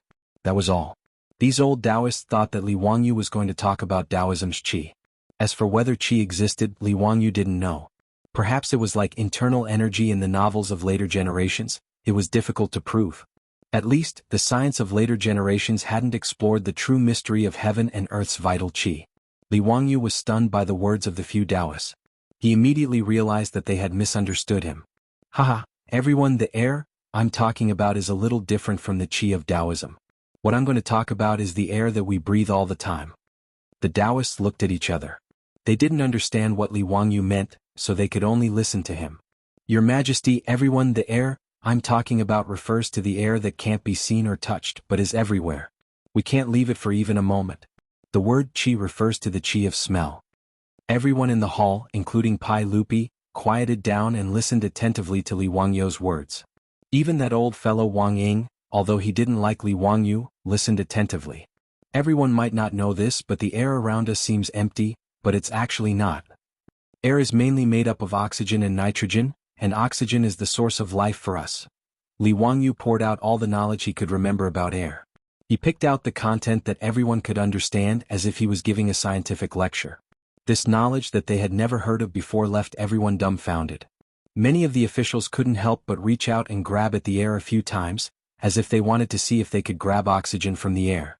Unlike Li Wangyu's explanation of the composition of sunlight, air was a mysterious existence to everyone. At least they could see and feel the warmth of sunlight, but air was really incomprehensible to the Tang people. After Li Wangyu finished his scientific lecture on air, everyone was silent. They lowered their heads and pondered, digesting the knowledge. The few Taoist faction high monks and Buddhist faction high monks were in deep thought. Whether it was Taoism or Buddhism, there were methods on how to meditate and regulate one's breath, and the key point was breathing.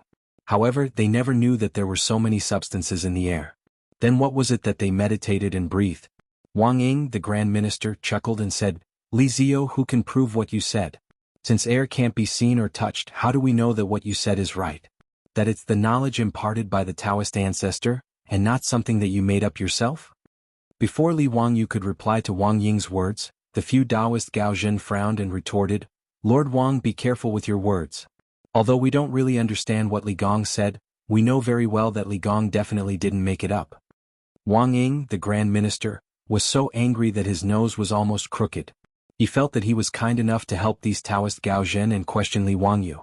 How could these Taoist Gaozhen be so ungrateful? But before he could refute, Li Wangyu said with a smile, Lord Wang, you don't understand.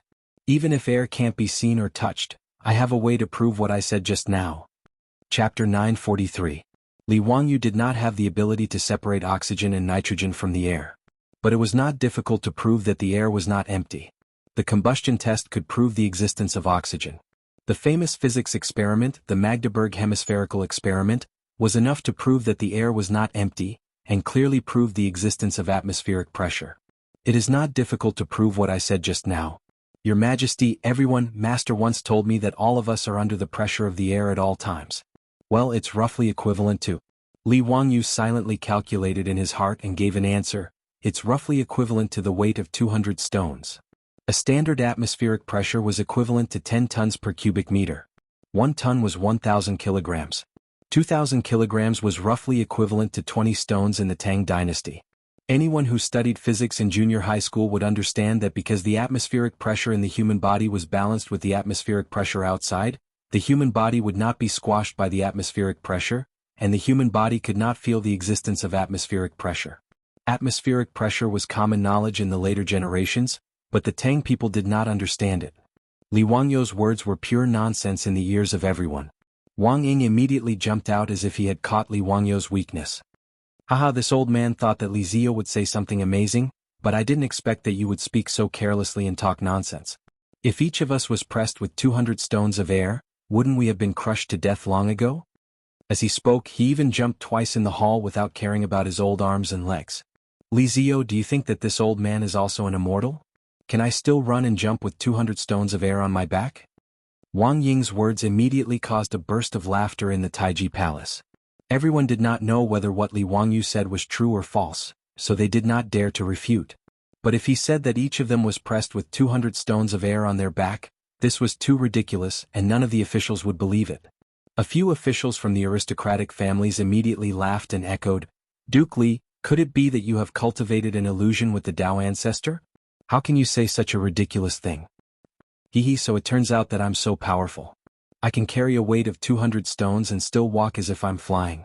Tiske looks like I'm about to become an immortal. That's right. It turns out that we're already ranked among the immortals. If Eunuch Li hadn't told us, we wouldn't have known. Ah.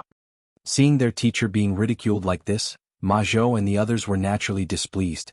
Even though Li Wangyou's words were difficult to understand even in their eyes. However, out of their blind trust in their teacher, they did not doubt the truth of Li Wangyou's words at all. But they didn't know how to refute on behalf of their teacher. Li Wangyou hadn't taught them about atmospheric pressure before, so Ma Zhou, Yan Libin, and the others didn't understand it. In fact, the ancients had some understanding of atmospheric pressure. For example, the tea set made using the siphon principle, and the cupping used in traditional Chinese medicine to treat cupping were all made use of the effect of atmospheric pressure. As early as the end of the Eastern Han Dynasty, the thirsty crow used for irrigation appeared. It used the siphon principle to irrigate. However, it was limited to this. The ancients didn't have any in-depth theoretical research on atmospheric pressure. In the face of Wang Ying and the others' unscrupulous ridicule, Li Wangyou wasn't the least bit annoyed. He just looked at this group of people as if he was looking at fools. Pai Lupi sat on the throne and frowned. He also couldn't understand Li Wangyou's words. However, he trusted Li Wangyou and knew that his nephew wouldn't speak without thinking. He dared to say such words because he naturally had something to rely on. Ziyu, tell me. Since we are carrying 200 kilograms of air on our backs at all times, why can't we sense it?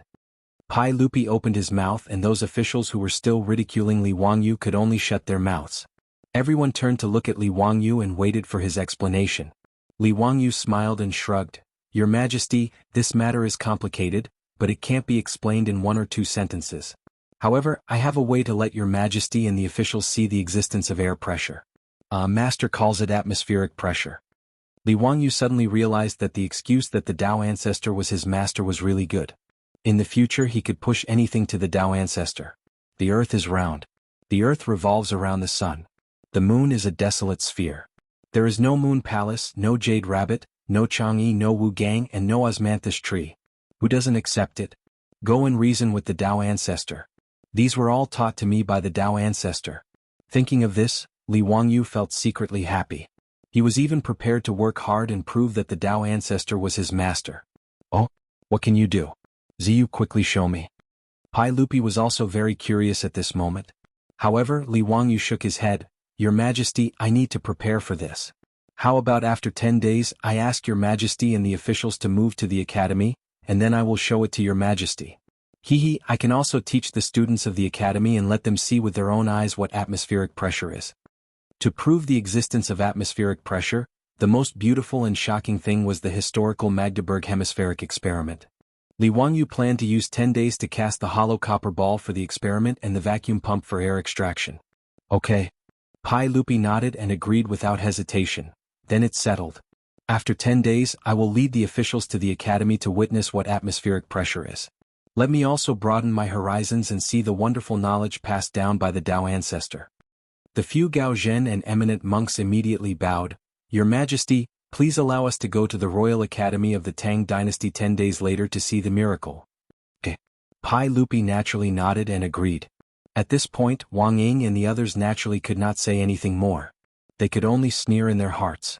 In their view, showing it to everyone in the academy 10 days later was just Li Wangyou's delaying tactic. They absolutely did not believe that there was a 200-stone weight on them.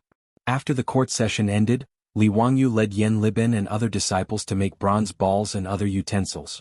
What happened in the court that day was spread to every corner of Chang, and at the speed of light under the influence of some people with ulterior motives. This naturally made Chang unlively again. Whether it was Li Wangyou's claim that he was the core disciple of the Tao ancestor or Li Wangyou's words that there was a 200-stone weight on everyone's body, it made the people in the city talk about it endlessly. From the officials, nobles, scholars and Confucian scholars to the peddlers and servants, all of them gathered together to discuss these two matters. As for Li Wangyou's claim that he was the core disciple of the Tao ancestor in the mortal world, there were some who believed it and some who did not, but there was no conclusion. But almost no one believed that there was a 200-stone weight on everyone's body at any time. After all, atmospheric pressure was beyond the knowledge of the Tangs. It was normal that it was difficult to understand. Before the Magdeburg hemispheric experiment in 1654, few people believed in the existence of atmospheric pressure. The Italian physicist Torricelli was also ridiculed because of this. It was like this 1,000 years later, not to mention the Tang dynasty. As for what Li Wangyu would do in the Royal Academy of the Tang dynasty 10 days later, all the people in Chang and were looking forward to it. Chapter 944. Li Wangyu, Yan Libin, and the other disciples were holed up in the general staff prison, experimenting with making hollow copper balls and vacuum pumps when Qing Yaojin and Yuqi Jingde came knocking. Zio, tell me, how are you going to prove the existence of that atmospheric pressure to His Majesty and the other officials? Are we really going to be pressured by 200 stones of air? Li Wangyu was very surprised. These two old hoodlums who ate, drank, gambled, and cheated, when did they become so interested in science? Did the sun rise from the west? Uncle Qing, Uncle Yuqi, what do you mean by this? Li Wangyu asked in confusion. Qing Yaojin's huge palm landed on Li Wangyu's shoulder again. Bastard, isn't it to help you vent your anger? Brother Jingde and I are arguing with Ho Junji and the other bastards. In any case, hurry up and tell us clearly. Was what you said in the imperial court true? This concerns whether or not Brother Jingde and I will lose face. Li Wangyu secretly curled his lips. What face does Qing Yaojin, this old hoodlum, have to speak of? Before saying such words, could he at least return the things that he had snatched from Marquis Lu's mansion before talking about it? Of course, Li Wangyu only dared to ridicule in his heart. Otherwise he would definitely be mercilessly suppressed by Qing Yaojin, this old hoodlum's iron fist. Uncle Qing, Uncle Yuqi, when have you ever seen your nephew spout nonsense? Regarding the atmospheric pressure, it is not fake. This is the knowledge that my teacher, Dao Zhu, personally imparted to me. How can it be fake? Qing Yaojin's eyes flashed. Zio, are you really Dao Zhu's direct disciple? That's right, this is naturally true. When Li Wangyu lied, his face did not turn red and his heart did not beat fast. He was very calm. Qing Yaojin clapped his hands and laughed. That's good. Since Zio is Dao Zhu's disciple, why don't you show me some immortal techniques? Do you know how to turn stone into gold or ride on the clouds? When Li Wangyu heard this, he could not help but have black lines on his forehead. F***ck, did they really think he was a god? If he was really an immortal, why would he waste his time talking to Wang Ying? Hehe, about that, Master didn't teach me any immortal techniques. This is also Master's way of tempering me.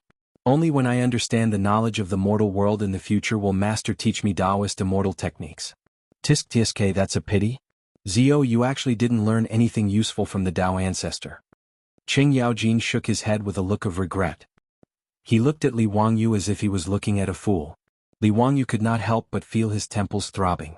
If it wasn't for the fact that he really couldn't beat this old hooligan, he would have fought with him long ago. He was disinclined to continue entangling with Qing Yaojin on this topic, so he hurriedly changed the topic and asked, Uncle Qing, Uncle Yuqi, and Duke Lu, what exactly happened? It's nothing. I merely made a bet with that tactless fellow. Qing Yaojin continued to slap Li Wangyu's shoulders.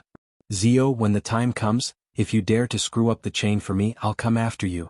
Li Wangyu silently rolled his eyes. This old hooligan actually made a bet with someone else, and the one who made the bet with him was that idiot Ho Junji. He could not help but sigh. This old hooligan's luck was really good. Needless to say, he would definitely win this time. Uncle Qing, what did you bet with Duke Lu? Haha, it's nothing. It's just a small bet of 10,000 Tujue horses. More importantly, I can't afford to lose face, so I have to ask you clearly. Li Wangyu almost choked to death on his own saliva. He resisted the urge to give the old hooligan the middle finger. *ck. This old gambler actually dared to say that it was a small bet for fun when he made such a huge bet. The price of the Tujue horses in Chang, and was not that high, but it was at least 10 strings of cash. 10,000 Tujue horses was equivalent to a bet of 100,000 strings of cash. This was called a small bet for fun? However, Li Wangyu's thoughts changed. Qing Yaojin, this old fogey, actually had quite a bit of wealth. After following him for 2 years, he had reaped quite a lot of benefits. Just the few bets with the aristocratic families and the partnership with them to cheat the aristocratic families of their gold had already made Duke Lu's residence extremely rich. Not to mention, the several Duke residences had partnered with the Li family to open up a mine in Hu County. As a big shot whose family owned a mine, 100,000 strings of cash was indeed a small sum. Li Wangyu looked enviously at Qing Yaojin and Yuqi Jingde. These two old hooligans, why were their characters so bad but their luck in gambling so good? He also hoped that someone would come and make a bet with him. Why didn't he have a chance to have someone give him money for free? Ever since Li Wangyu had led a group of Duke Lu bigwigs to win several 100,000 taels of gold from the gambling houses of the aristocratic families, no one in Chang, and had brought up the matter of making a bet with him for a very long time. Even when Li Wangyu proposed a bet, the other party would immediately act like they had been bitten in the tail and immediately refuse. This made Li Wangyu feel that his life had lost a great deal of happiness, and he was extremely unhappy. Thus, when he saw that Qing Yaojin and Yuqi Jingda were about to win money again, how could he be happy? Qing Yaojin and Yuqi Jingda had absolute trust in Li Wangyu. In truth, they didn't even understand what atmospheric pressure was, or why they couldn't feel the 200 stones of air pressing down on them. But since these words had come from Li Wangyu, they couldn't be wrong. After learning that they were about to make a large sum of money, Qing Yaojin became even more smug and began to shamelessly boast about himself. Through Qing Yaojin's words, Li Wangyu learned the reason for their bet with Hou Junji and the others. In the last few days, Li Wangyu's words had caused Chang and to become very noisy. When people met, they couldn't avoid talking about this topic. Yesterday, when Qing Yaojin, Yuqi Jingda, and Hou Junji were watching a play in the Tang Dynasty Theater, they had naturally brought up this matter. There was no need to mention Hou Junji's dissatisfaction with Li Wangyu. Although he was Pai Lupi's trusted aide, when it came to dissing Li Wangyu, he firmly stood on the side of the aristocratic clans. Thus, as they chatted, Hou Junji's words were filled with ridicule and disdain for Li Wangyu. Because Qing Yaojin and Yuqi Jingda were close to Li Wangyu, they weren't willing to listen to these words, and the several bigwigs began to argue. Everyone said they were right and everyone said they were right. As they argued, they naturally brought up the bet. Thus, in a few days, whether Li Wangyu could prove the existence of air pressure in the Tang Dynasty's Royal Academy became a bet. Although the bet had been set, the old hooligan wasn't very confident. This was also the reason why Qing Yaojin and Yuqi Jingda had anxiously come to find Li Wangyu to inquire about the details. After understanding the whole story, Li Wangyu couldn't help but smile. Congratulations, Uncle Cheng and Uncle Yuqi. The two of you are going to make a fortune this time. This little nephew dares to guarantee that Duke Lu will definitely lose this time. Waha, with these words of yours, this old man can be at ease. Otherwise, if this old man loses, I might have to bring my entire family to live in your residence. Qing Yaojin's words made Li Wangyu break out in a cold sweat. When he thought of the frightening scene of Qing Yaojin bringing his entire family to his residence, he couldn't help but shiver. The hell, this old hooligan is really unreasonable. After chatting for a while, the two old hooligans took their leave in satisfaction.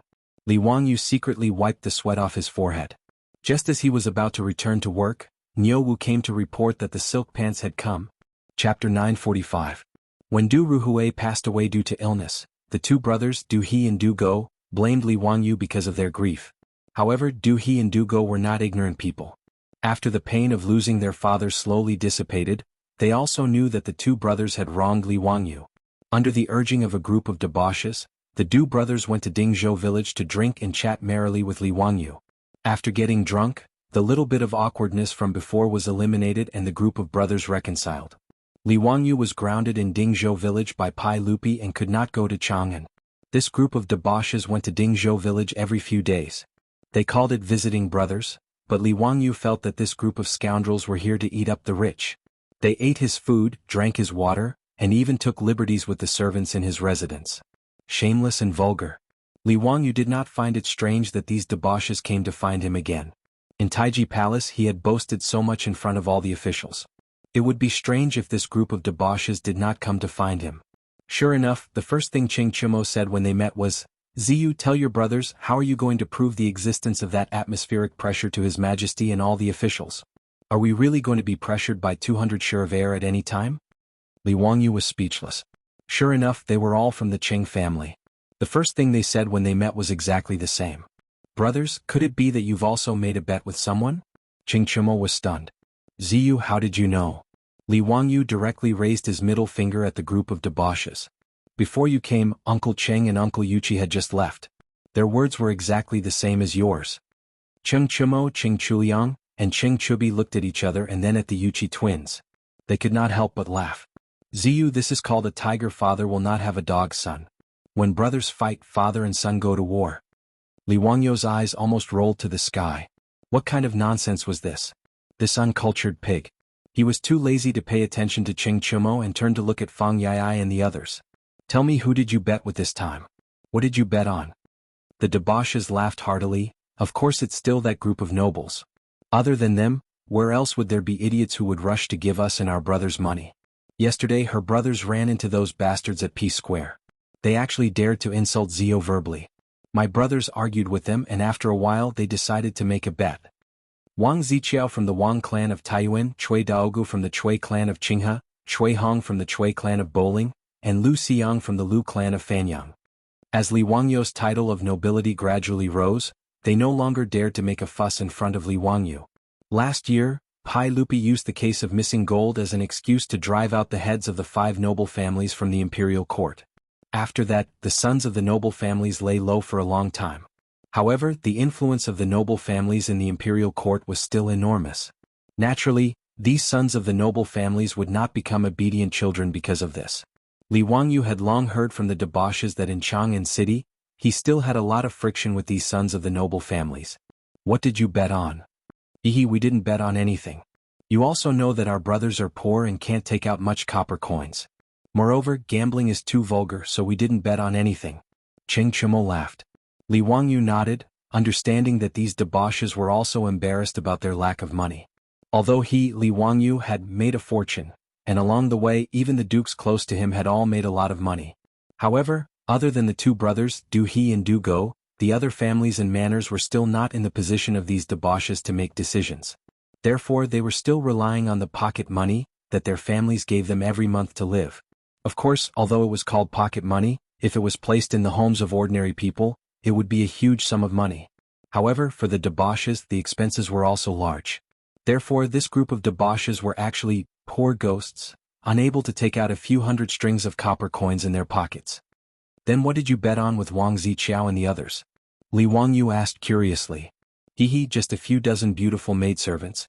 Feng Ai rushed to answer. Speaking of which, compared to the little nurses in Union Medical Hospital, they are a lot less beautiful. It's better than nothing. When Li Wangyu heard this, his nose almost became crooked from anger. Damn, this group of bastards is really annoying and infuriating. Li Wangyu suddenly felt very stifled. He had led a group of disciples and worked tirelessly here to test the vacuum pump, but Qing Yaojin, this old hooligan, and these debauches were actually enjoying the fruits of others' labor. There were those who won horses, those who won beautiful maidservants. Damn, for a moment, Li Wangyu wanted to kick back and stop. It would be best if these bastards all lost. Of course, this kind of thing was just a thought.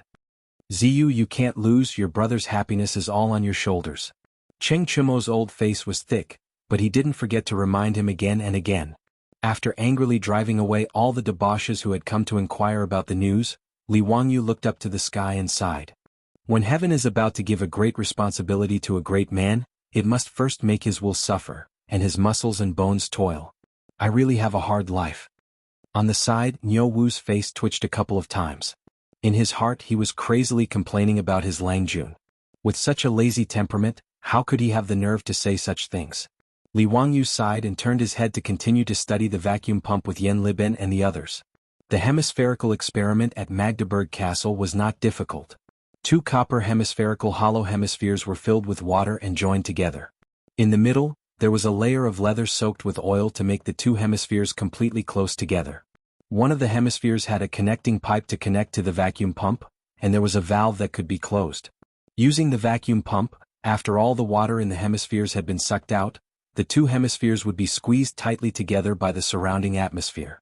When Su Changqing, the white bone fairy, was traveling in Germany, he had visited the Deutsches Museum in Munich to see the 2 hemispheres that Keurig had used for the experiment.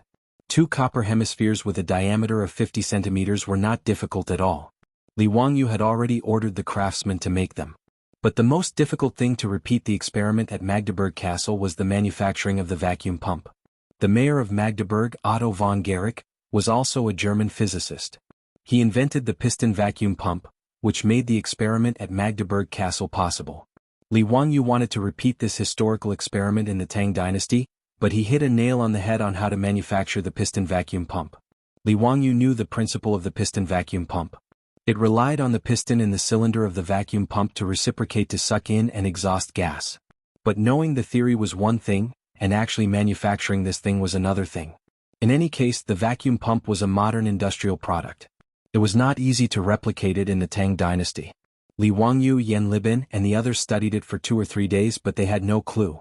This naturally made Li Wangyu very depressed. He did not understand. In the novels he read in the future, it was very easy for those pigs to make the Magdeburg hemispherical experiment. Why was it so difficult for him to copy and cheat? There is one more chapter. I will upload it in 2 hours. By the way, I want to complain about WPS, they actually turned off the voice reading function. Old Long is used to reading every chapter by voice to check for typos. Without this function, it is really troublesome. There are probably a lot of typos in the recent chapters. Please bear with it. Chapter 946. 10 days later, the Royal Academy of the Tang Dynasty, located on the other side of the Gan River in Dingzhou village, was bustling with activity. The academy in Noda was full of nobles in luxurious clothes. Hearing that Li Wangyu was going to show His Majesty and the officials what atmospheric pressure was, the relatives of the officials were all itching to see it. Who didn't want to see such a lively scene? Unable to resist the pleading of the women in the mansion, Fang Xianling and other marquises took the lead and asked Pai Lupi to allow the officials to bring their relatives to the academy today to watch the grand event. Pai Lupi naturally nodded and agreed. He also brought Empress Zhang's son, concubine Yang and other concubines with him. Fortunately, when Li Wangyu designed the academy, there was no shortage of land or copper coins, so the academy was extremely spacious. Otherwise, it might not be able to accommodate so many people. Zio, why are you so haggard today? Are you prepared for that experiment of yours? I'm looking forward to it. Li Wangyu stared at his panda eyes, which were bloodshot, and said with a tired and bitter smile, Uncle, fortunately I didn't disappoint you. Yesterday, I led Libin and the others and finally produced the equipment needed for today's experiment. He really tried his best this time. Originally, in Taiji Palace he said that he had 10 days and thought that there was plenty of time. Who knew that when he really tried to make the reciprocating piston vacuum pump, he would know how difficult it was.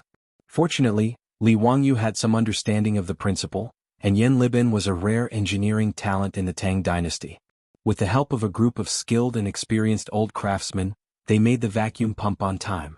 Even so, Li Wangyu, Yan Libin and others stayed up for several nights and were very tired. In this regard, Li Wangyu could only sigh silently in his heart. Sure enough, one shouldn't be pretentious or one would be struck by lightning. In order to fool everyone that day, he casually told a big lie, but he didn't expect that it was not easy to cover up this lie. Fortunately, hard work always paid off. After today's experiment, let's see who would dare to question his identity as the Tao ancestor's disciple. Pai Lupi was very satisfied. He gestured to Li Wangyu to make preparations so that he could start his experiment at any time. Li Wangyu had only taken a few steps when he was surrounded by the silk pants again. Zio, why do you look so haggard? TSK, look at the dark circles under your eyes. You probably haven't had a good rest for a few days, right? Zio, don't hurt yourself. It's not worth it. Could it be that you're doing this because of the bet between us and Wang Ziqiao and those bastards? When the silk pants saw Li Wangyu's appearance, they all started to care about him, which made Li Wangyu very happy. Although he was unhappy in his heart, Qing Yaojin was already a silk pants, and he could make a fortune from betting with others. But in truth he also knew that he owed Qing Yaojin, Yuqi Jingda, and those silk pants a favor. After all, regarding atmospheric pressure, Li Wangyu and Su Changqing understood it, but whether it was Qing Yaojin or the other rich kids, they definitely did not understand it. Li Wangyu could guess that those silk pants might not believe him when he said that each of them had a pressure of 200 stones on them. But the fact that they had dared to bet with Hou Junji and Wang Ziqiao on the basis of their trust in him naturally made Li Wangyu feel a little choked up. Brothers, be at ease. Your little brother is fine. It's good that you're fine. Waha, today your big brothers will wait to see how Zio will prove this atmospheric pressure and give those people who doubt you a few slaps. Let them know why the flowers are so red. Needless to say, these last words had been learned from Li Wangyu by the silk pants. Li Wangyu firmly nodded. Just as he was about to say some heartwarming words, Cheng Chumo continued. It's a pity that Zio's Marquis Yanling won't allow it. Otherwise we would have shared some of those beautiful maids with you. What a pity, Wah, Zio, you don't have this fortune. Ha, brother Chumo's words are reasonable. Zio is good at everything but he's henpecked. Speaking of which, Zio, you don't have a noble title anymore, but your Lady Su is Marquis Yanling. Does Zio still have any status in the residence? I heard that the Ministry of Works is preparing to tear down the Heng Gate in your residence. Is this true? The excited Li Wangyu's face instantly darkened. He couldn't even be bothered to say anything to those silk pants and turned to leave. This bunch of bastards. I knew that I couldn't be nice to them. But that feeling just now was all an illusion. Li Wangyu angrily left, leaving the silk pants behind him in bursts of laughter. When most of the people had arrived, Li Wangyu asked for instructions from Pai Lupi and led the crowd to a spacious lawn in the academy. The crowd was bustling with activity and it was extremely noisy. Li Wangyu was very satisfied with this. After today, the Magdeburg hemispherical experiment in history could be removed. It would be replaced by the Royal Academy's hemispherical experiment. Li Wangyu shamelessly fantasized in his heart for a while before walking to the center of the lawn and started to speak to the crowd. Your Majesty, everyone, today I would like to show all of you what atmospheric pressure is. This is also the knowledge that my master, the Tao ancestor, imparted to me. Just like what I said 10 days ago in the Taiji Palace, every one of us at any time and place carries the weight of 200 stones of air on our backs. But why can't we feel it? It's very simple, because there are all kinds of pressures in our bodies. For example, blood has blood pressure and there is air in the stomach and lungs. This makes the pressure inside the human body equal to the atmospheric pressure outside. Therefore, we can't feel the existence of atmospheric pressure. But just because we can't feel it doesn't mean that atmospheric pressure doesn't exist. Today I will prove this point to all of you.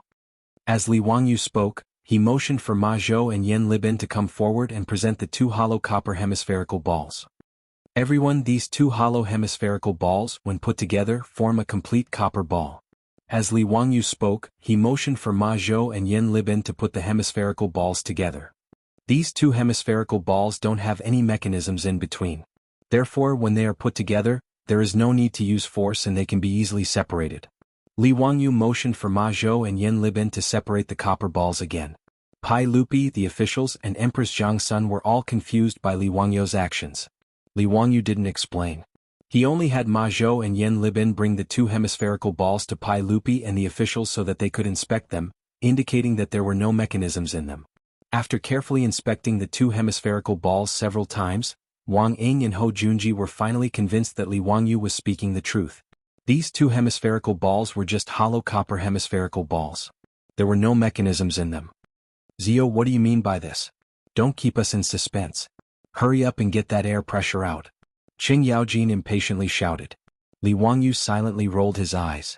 He was too lazy to pay attention to this uncultured old hooligan. He began to command Ma Zhou and Yan Libin to fill the copper ball with water and then connect it to the piston vacuum pump for pumping water. He also summoned Niu Wu and the other officials from his residence and began to pull on the pistons, slowly extracting the water from the copper balls. As the water was slowly extracted, the pistons became more and more difficult to pull. In the end, when 3 or 4 muscular men were no longer able to pull on the pistons, Li Wangyu finally had Ma Zhou close the valve on the copper balls. Everyone, now is the time to witness a miracle. Every chapter has been ridiculed for being water. Fine, I'll lay my cards on the table. In truth, I'm a water god. I don't produce water, I'm just nature's porter. Everyone, please pay the water bill. Chapter 947. Li Wangyu's busyness, however, left everyone puzzled. No one knew what he was trying to do. It wasn't until Li Wangyu bent down to pick up the copper coin and casually tossed it to the ground that everyone was shocked to discover that the two hemispheres hadn't split apart. It was as if they were a complete copper ball. No matter how Li Wangyu kicked and rolled, the copper ball did not crack. Ziyu, what kind of magic trick are you playing? Why did the two hemispheres merge into one? Qing Yaojin asked loudly. Li Wangyu was waiting for someone to ask. He nodded at Qing Yaojin with satisfaction and explained, Your Majesty, everyone, after all the water in the copper ball was extracted, there is no water or air in the copper ball. My master called it vacuum, which is also the void, a space with nothing. Before he could finish his words and explain in detail, he saw a few figures stumbling over. Master Li, is what you said true? Is there a vacuum in the copper ball? Amitabha, the vacuum that Master Li is talking about, is it the vacuum in the Buddhist sutras?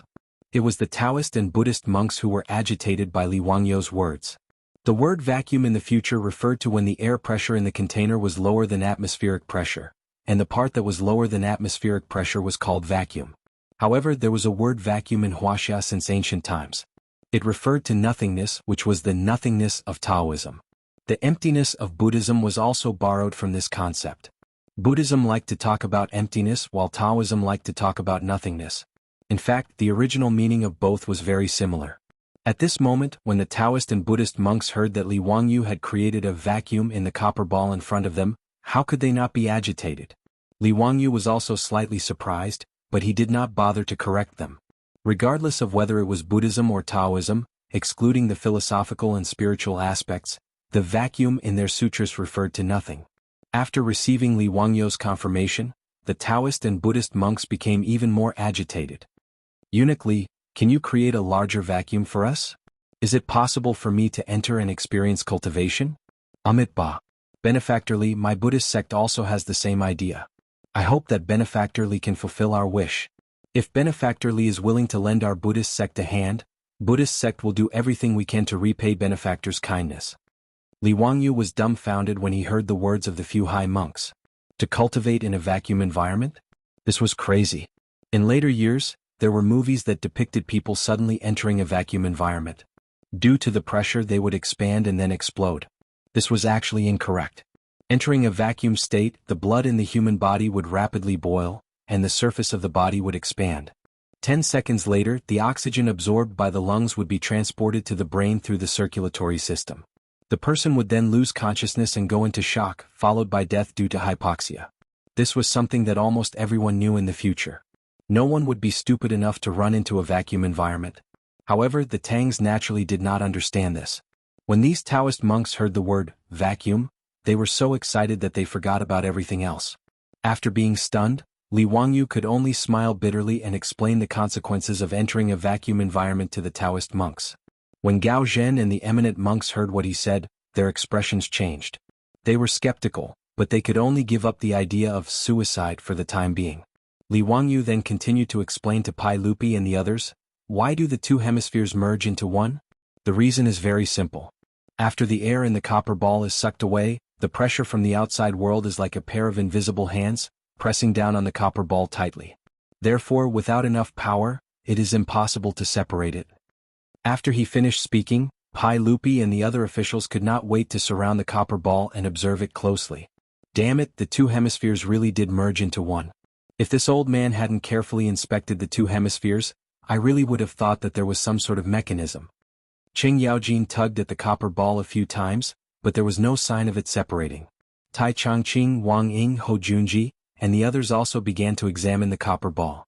The fact that the two hemispheres had formed a complete copper ball was already beyond everyone's expectations. There was no mechanism, no glue, and so on. How did the two copper hemispheres fit together so tightly? Could it really have been caused by the atmospheric pressure that Li Wangyu spoke of? Ho Junji's face couldn't help but darken. Wang Ziqiao and the other officials also had nasty looks on their faces. A dark cloud flashed through their minds. It didn't matter if they lost some money, but to them losing face was more important. Now that the truth was before them, they began to somewhat believe Li Wangyou's claims about atmospheric pressure. Wang Ying continued to stiffen his neck as he stubbornly protested, even if these two copper balls are being held together by some sort of atmospheric pressure, that doesn't mean that we have to endure 200 dan of air at all times, right? Li Wangyu looked at Wang Ying like he was an idiot. Whether or not it's really 200 dan of air, Lord Wang will know once you try. You can try and see if you can separate the copper balls. This old man naturally doesn't have that much strength. Qing Yaojin, Yuqi Jingda, and the other generals immediately stepped forward, each of them grabbing one end of the copper ball and pulling it apart. But no matter how courageous they were, they could not move the copper ball in the slightest. The officials began to step forward to try and pull the copper ball apart. Even Pai Lupi excitedly went forward to try. Li Wangyu smiled but didn't say anything. Even Ma Zhou Yenlibin and the others had smiles in their eyes. The hemispherical experiment was naturally not the first time today. After successfully building the piston vacuum pump, Li Wangyu and a group of disciples had personally experimented with it. Otherwise, he would not have dared to conduct this experiment in front of everyone. If there was a problem, it would be a big joke. Ma Zhou Yenlibin and the other disciples had already learned about atmospheric pressure from Li Wangyu. They had also personally conducted hemispherical experiments, so they naturally knew how much force was needed to pull apart the copper ball that had its air sucked away. After everyone had tried, Li Wangyu ordered Niu Wu to bring over the horses that had been prepared. Zio, what do you mean by this? Pai Lupi asked in confusion. Your Majesty, there is atmospheric pressure and it's very powerful. It's not something that can be moved by human strength. Therefore, in order to let Your Majesty and the other officials feel more directly how great the pressure is, I ordered people to prepare horses. I'm going to use the horses to pull this copper ball and test how great the atmospheric pressure is. Pai Lupi roughly understood Li Wangyou's meaning and nodded with interest. Good, then Zio, quickly begin. While waiting for the drivers to prepare the horses and secure the ropes to the copper ball, Li Wangyo's eyes turned and he smiled as he moved closer to Pai Lupi. He whispered, "Uncle, do you think this horse can pull this copper ball apart? Why don't we make a bet?" Chapter 948. When Pai Lupi heard this, he was slightly stunned. Then, as quick as lightning, he reached out his hand and hit Li Wangyo's head. Ouch! Li Wangyu didn't expect that Pai Lupi would hit him. Caught off guard, his head exploded and he howled miserably. "What bet? You're so young and you don't learn good things. You want to bet with people all day long. Where is your decency?" Pai Lupi glanced at Li Wangyu and reprimanded him unceremoniously. Li Wangyu was speechless, but he couldn't say anything. When he was about to retreat, he heard Pai Lupi turn his head and say to Fang Xianling, "Master Fang, do you think the horse can pull this copper ball? Why don't you and I make a bet?" Pai Lupi's words suddenly struck Li Wangyu like lightning. "Fuck, Pai Lupi, where's your integrity?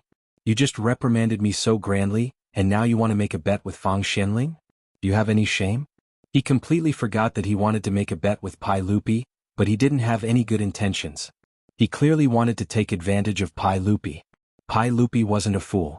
How could he let him do as he wished? The two ends of the copper ball were quickly fixed to the horse. Under everyone's gaze, the driver whipped the horse and urged the horse to start exerting force. On both sides of the copper ball, there was a strong horse. Under the driver's control, the horse immediately exerted force forward. The rope was quickly stretched straight and the copper ball was pulled into the air.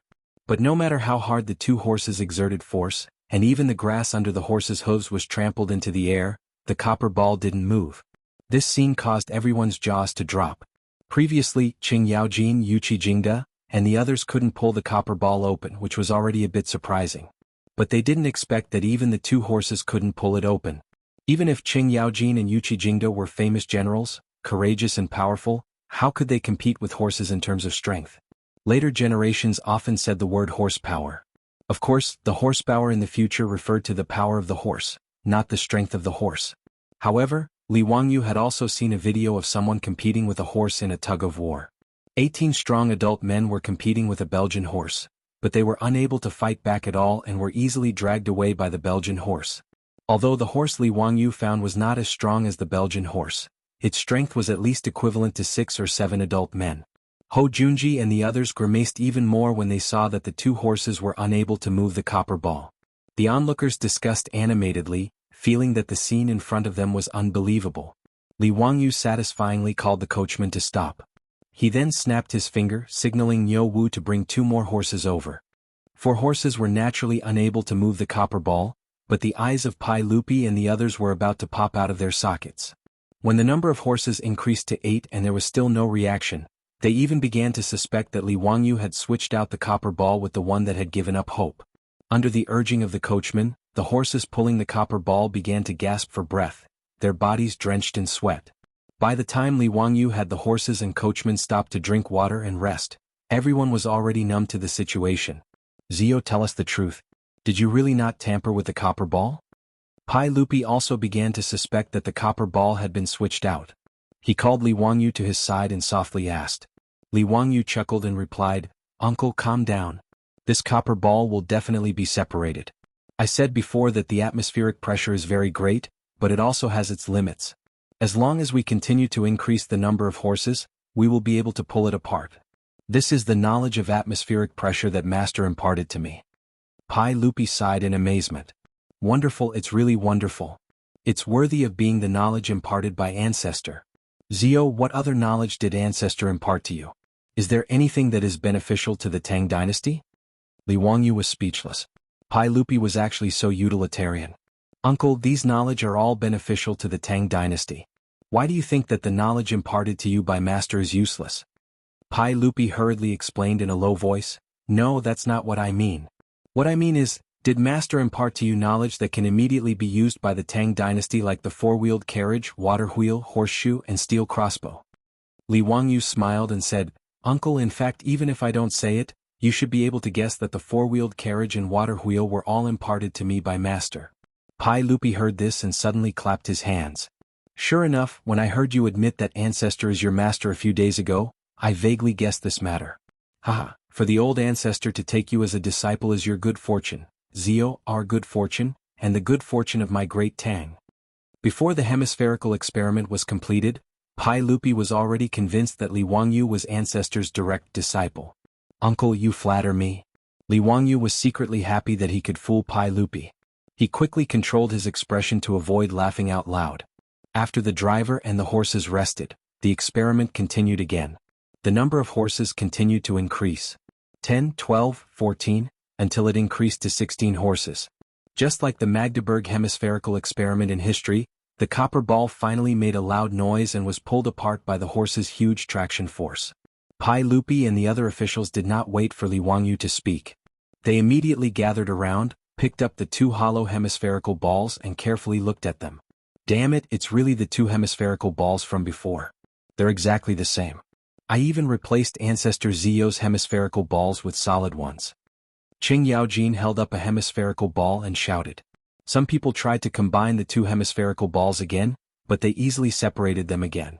Without the existence of atmospheric pressure, the hemispherical balls would naturally not be pressed together. Li Wangyu was very satisfied with the results of the experiment.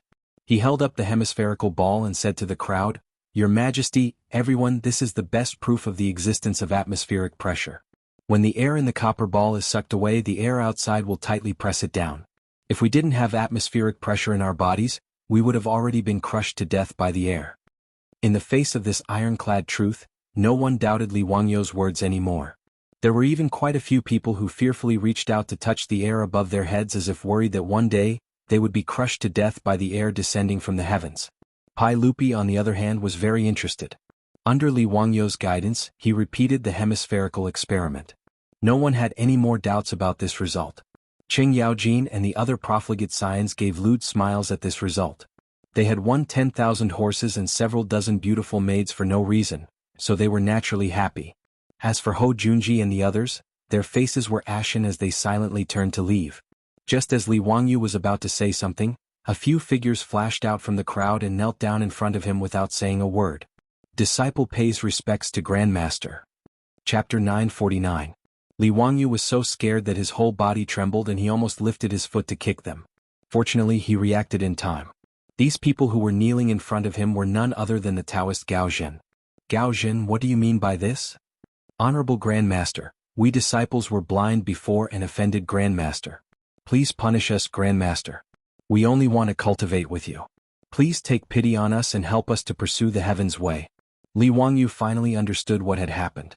It turned out that these Taoist Gao Zhen also believed his nonsense, and confirmed that he was the personal disciple of the Taoist ancestor in the world. If not, who could know these secrets that the world did not know? In the eyes of these Gao Zhen and eminent monks, except for the gods and Buddhas in the sky, who could know the secret that everyone was carrying 200 stones of air? Fortunately, those eminent monks were all Buddhist disciples. Otherwise, they might have to kneel in front of Li Wangyu at this moment. After figuring out the purpose of these white-bearded Gao Zhen, Li Wangyu did not know whether to laugh or cry. His so-called identity as the disciple of the Taoist ancestor was just a boast. He did not expect that he was so powerful that these famous Gao Zhen in Chang and city wanted to cultivate with him. Cultivate your ass?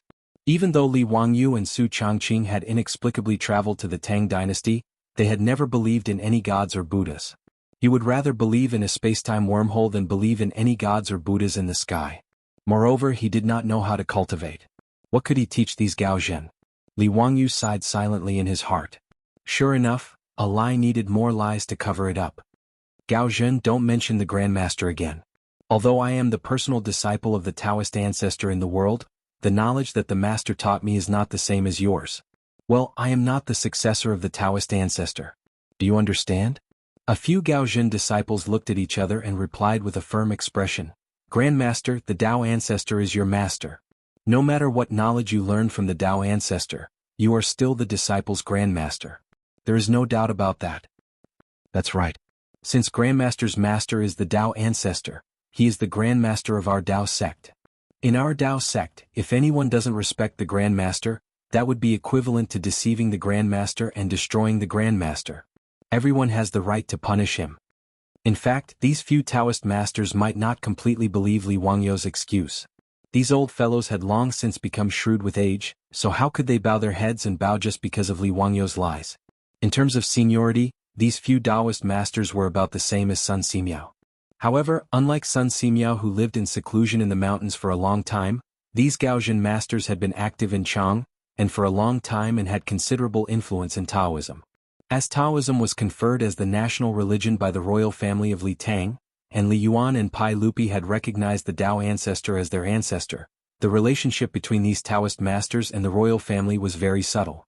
Since the Tao sect had joined forces with the Buddhist sect to impeach Li Wangyu, it was obvious that it would be impossible to restrict Li Wangyu's development in the future. In the eyes of the Gaojin masters, the knowledge displayed by this child was extraordinary. Whether this knowledge was imparted by the Tao ancestor or learned by Li Wangyu from other places, it showed how terrifying Li Wangyu was. Therefore this group of old foxes immediately changed their standpoint. Li Wangyu could only be a friend and not an enemy. Even if they lowered their seniority and regarded Li Wangyu as their grandmaster, it was nothing. In any case, Li Wangyu was the emperor's teacher. Since they couldn't restrict him, his future status would be respected, needless to say. For the Tao sect to be able to confirm Li Wangyu's identity as the Tao ancestor's successor, it would bring a strong protective talisman and backing to the Tao sect. It could be imagined that the Buddhist sect's days would become more and more difficult in the future. Therefore, the few Gaojin masters could be Li Wangyu's great-grandfather regardless of their age. They directly pushed down the golden mountain and toppled the jade pillar, and very happily bowed down. The few Buddhist monks also understood this point at this moment. Their faces were also quite ugly, but there was nothing they could do. They could only bow their heads and silently recite the name of Buddha. Li Wangyu was also very helpless towards the persistence of the Taoist masters. He couldn't explain it and could only tacitly accept the title of Tao sect Grandmaster. However, Grandmaster, didn't you learn Tao from the Tao ancestor?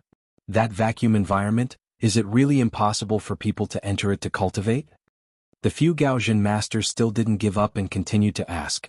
Li Wangyu was speechless and could only silently shake his head. Pai Lupi was happy to see the Tao sect's Gaojin acknowledge his nephew's identity and treat him as their grandmaster.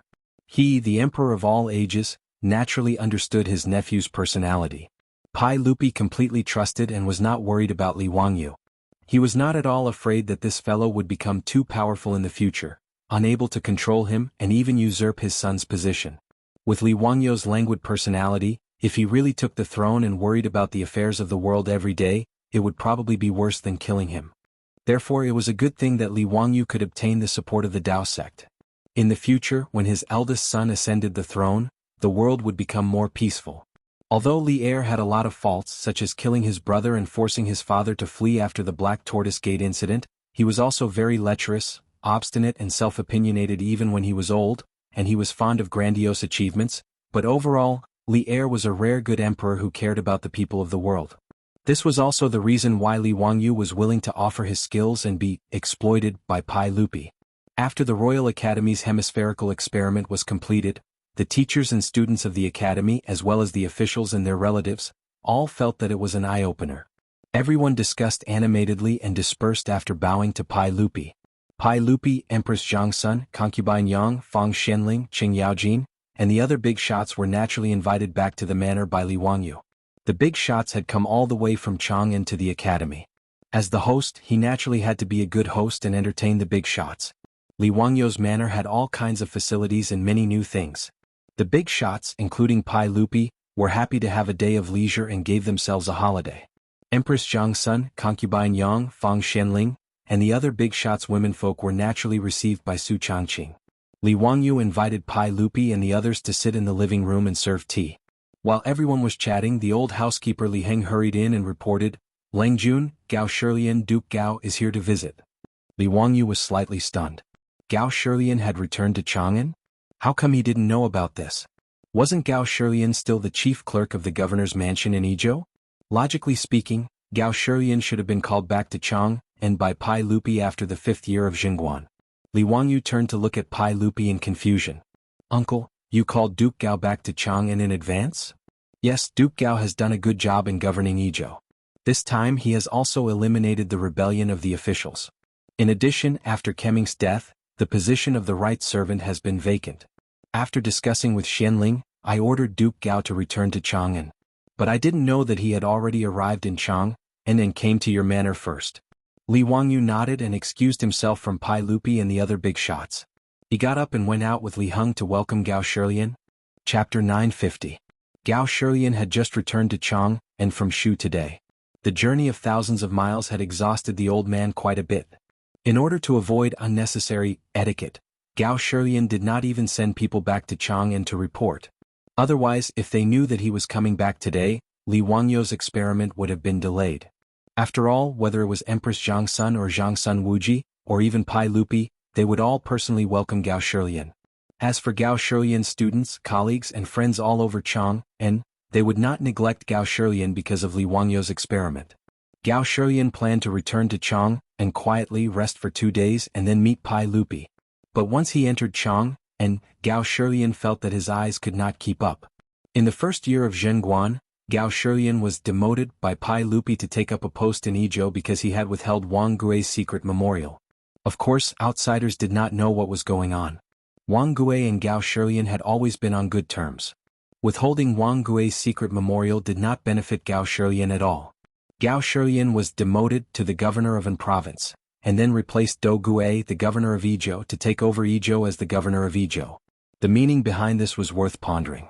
In Li Wangyou's view, rather than demoted, Gao Shilian was helping Pai Lupi to deal with the trouble. But no matter what, Gao Shilian had not returned for 4 years since he left Chang'an, and in the first year of Zhenguan. Chang'an had changed a lot in these 2 years because of Li Wangyou's appearance. Whether it was the public carriages running on the streets or the toilets in the streets and alleys, Gao Shilian was very curious. The old man even personally went to the toilets to experience them. As for the other new things, the old man was even more dazzled and unable to take them all in. In fact, he had heard of many of these things in the imperial court gazettes. However, seeing once was better than hearing 100 times. How could the contents of the court bulletin be as impactful as witnessing it with one's own eyes?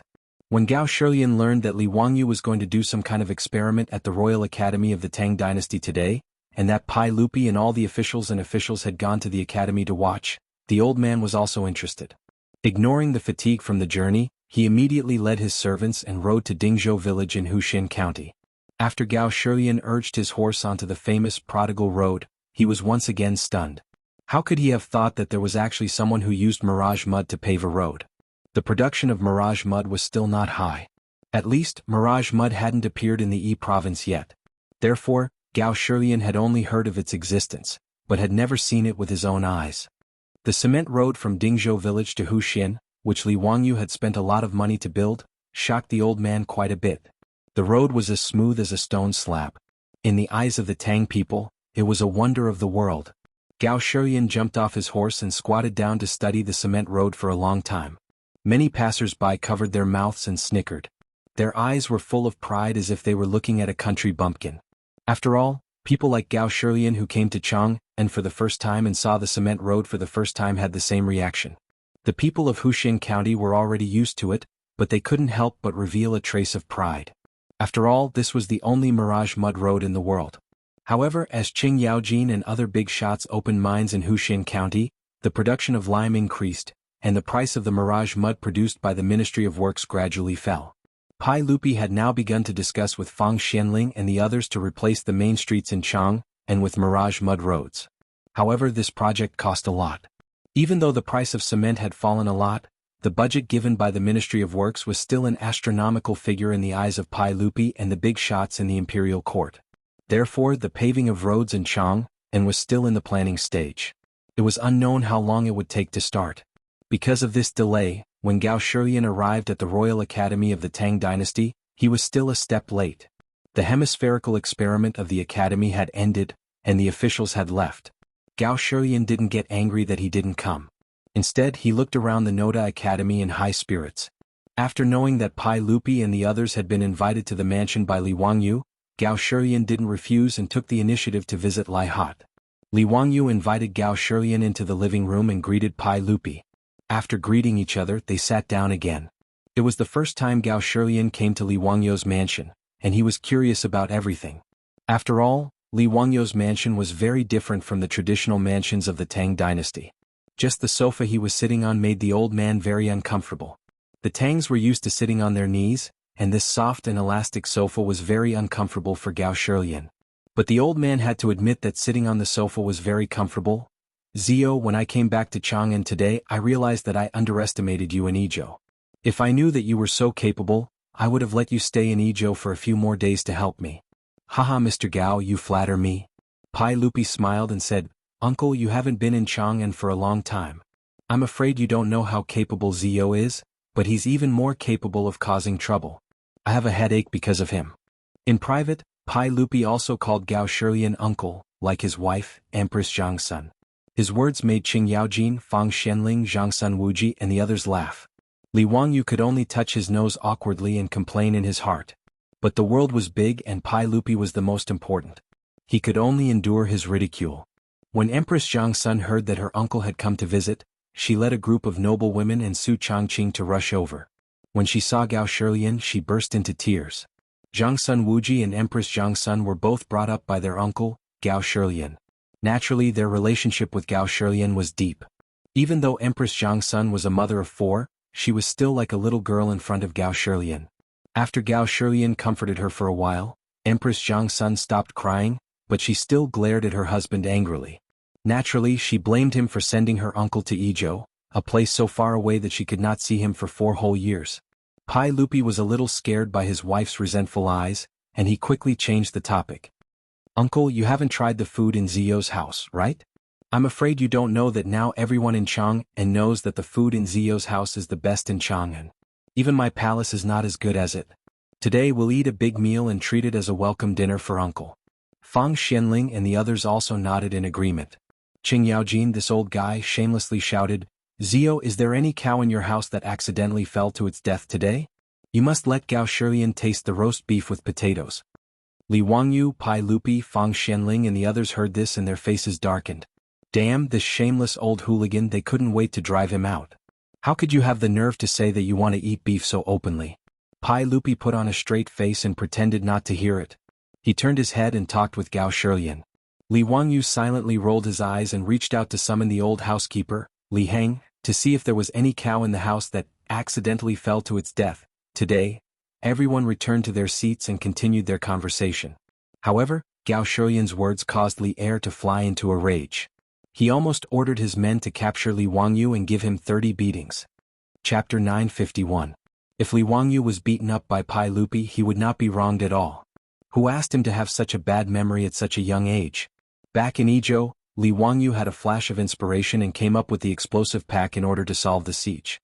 Later, in order to conquer Zhang Fei's camp, which was easy to defend but hard to attack, he came up with the Heartless Cannon.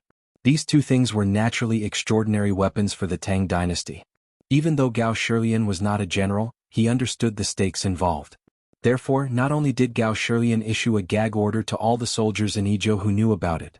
Even in the memorials to the imperial court about the suppression of the rebellion, the explosive pack and the flying thunder cannon were not mentioned at all. The old man naturally did not want to hide it from Pai Lupi and the other officials in the imperial court. He just felt that this was not a trivial matter and could not be easily announced to the public. Therefore, Gao Shilian only ordered Li Wangyu to report this matter in detail to His Majesty after returning to Chang'an, and let His Majesty and the other officials in the imperial court make appropriate arrangements for the use of these two divine weapons. However, when Li Wangyu arrived at Lizhou because of Du Ruhui's sudden death, he was in a hurry to return to Chang'an and for the funeral. He actually completely threw this matter to the back of his mind and completely forgot about it. He didn't even mention it to Li Er. As a result, when Gao Shilian returned to Chang'an today, they drank tea and chatted. After a few sentences, they talked about the rebellion of the Ezhou officials a few months ago. When Li Er, Qing Yaojin and the others heard from Gao Shilian about the sky-shaking thunder and the flying thunder cannon, the two divine weapons, their eyeballs almost fell out of their sockets. Zio ****. Why didn't you mention this important matter to me? If Uncle did not mention it, how long did you plan to deceive me? Pai Lupi slapped the sofa's armrest and stared at Li Wangyu angrily. Qing Yaojin directly bounced up from the sofa. Like capturing an enemy general on the battlefield, he skillfully stretched out his hand and directly grabbed Li Wangyu and put him under his armpit. Son of a bitch, you bastard brat. You're really a troublemaker. Today I will teach you a lesson on behalf of your parents. This familiar formula made Li Wangyu panic. Oh my god. He had really forgotten about this matter completely. At this time it was too late to say anything. It was better to quickly admit defeat and beg for mercy to avoid physical pain.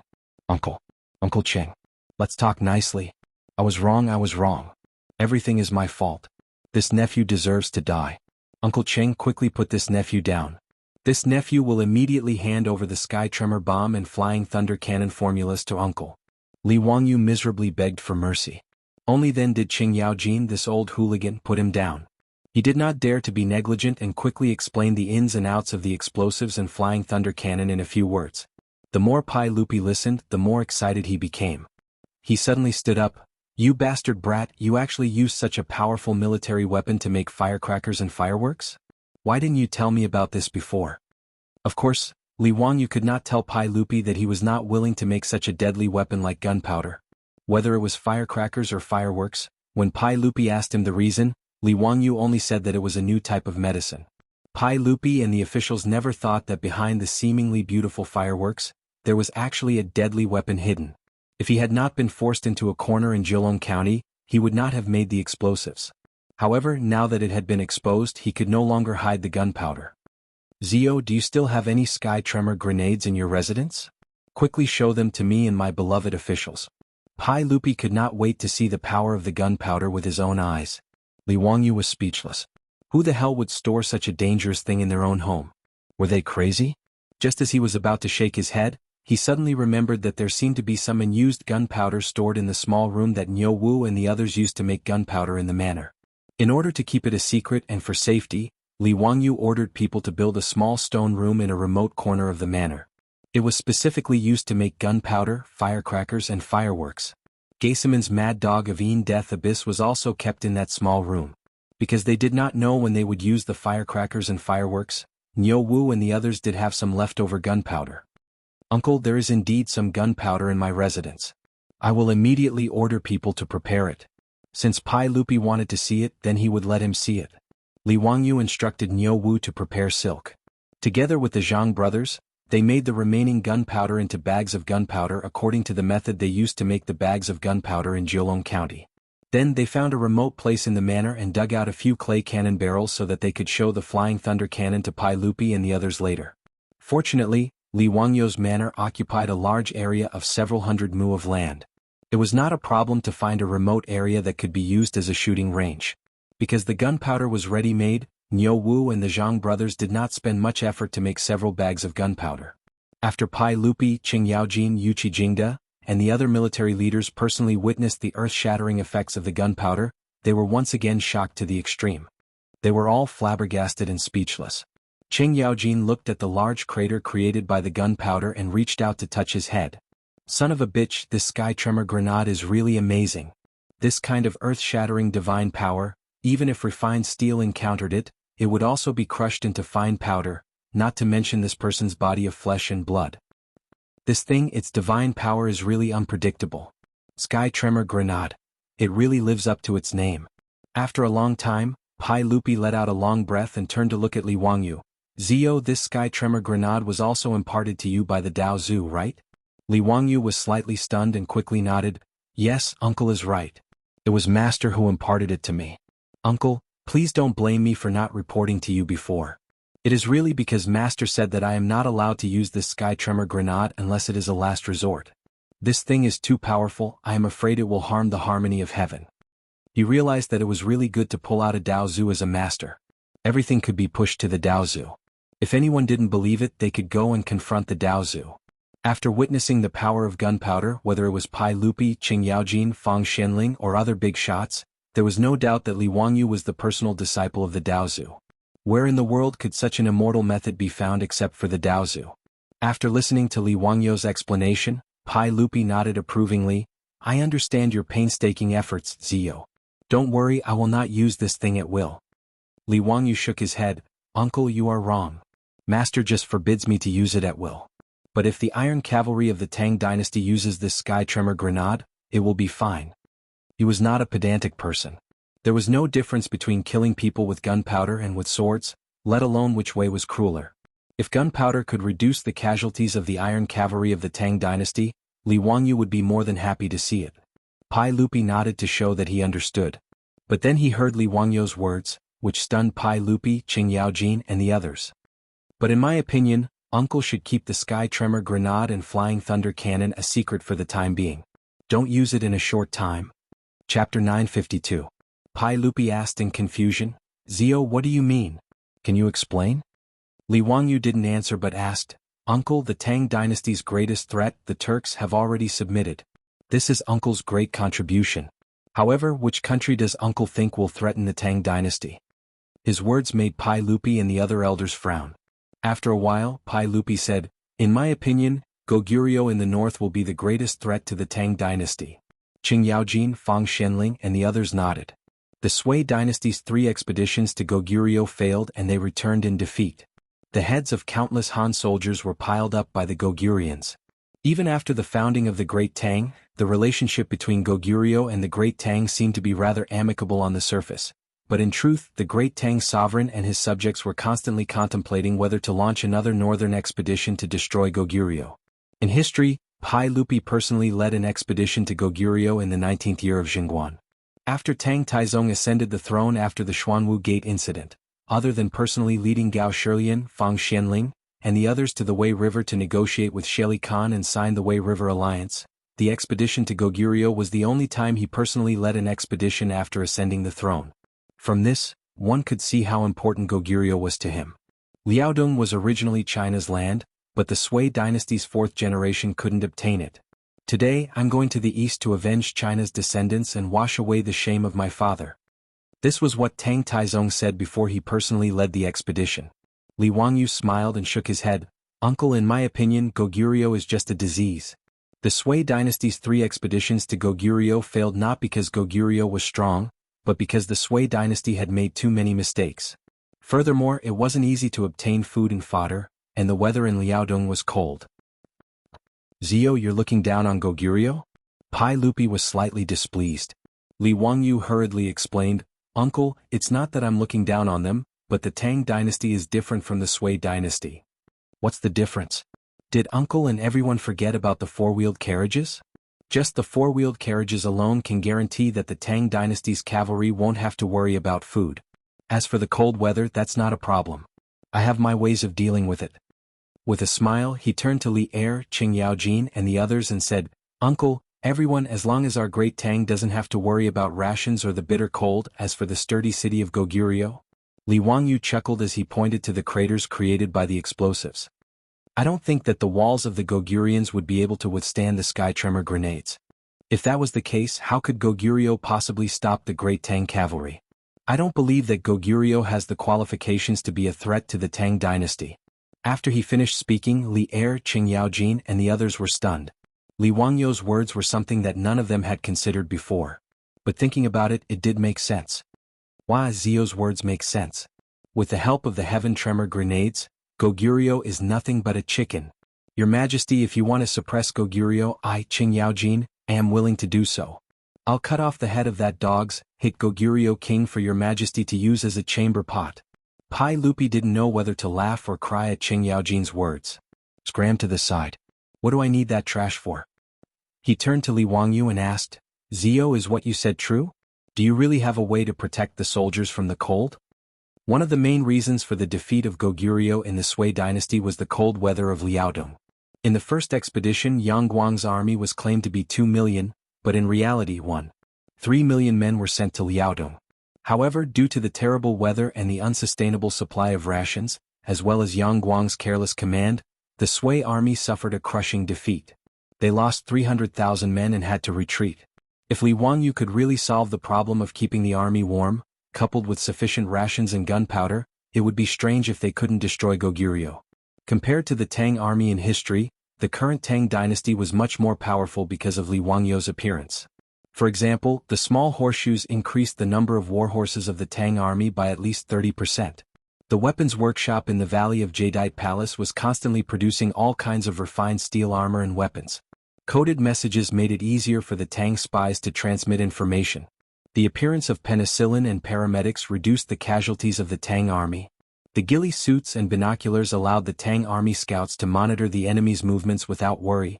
The steel crossbows made of refined steel could hunt down enemy generals. All in all, the Tang army of this era was incomparably powerful. Pai Lupi and the others naturally didn't know about these things, but Li Wangyu, this military fanatic, could. Therefore, he didn't think that Goguryeo could become a stumbling block for the cavalry of the Tang dynasty. Uncle, how can this nephew joke about such things? Li Wangyu shrugged casually.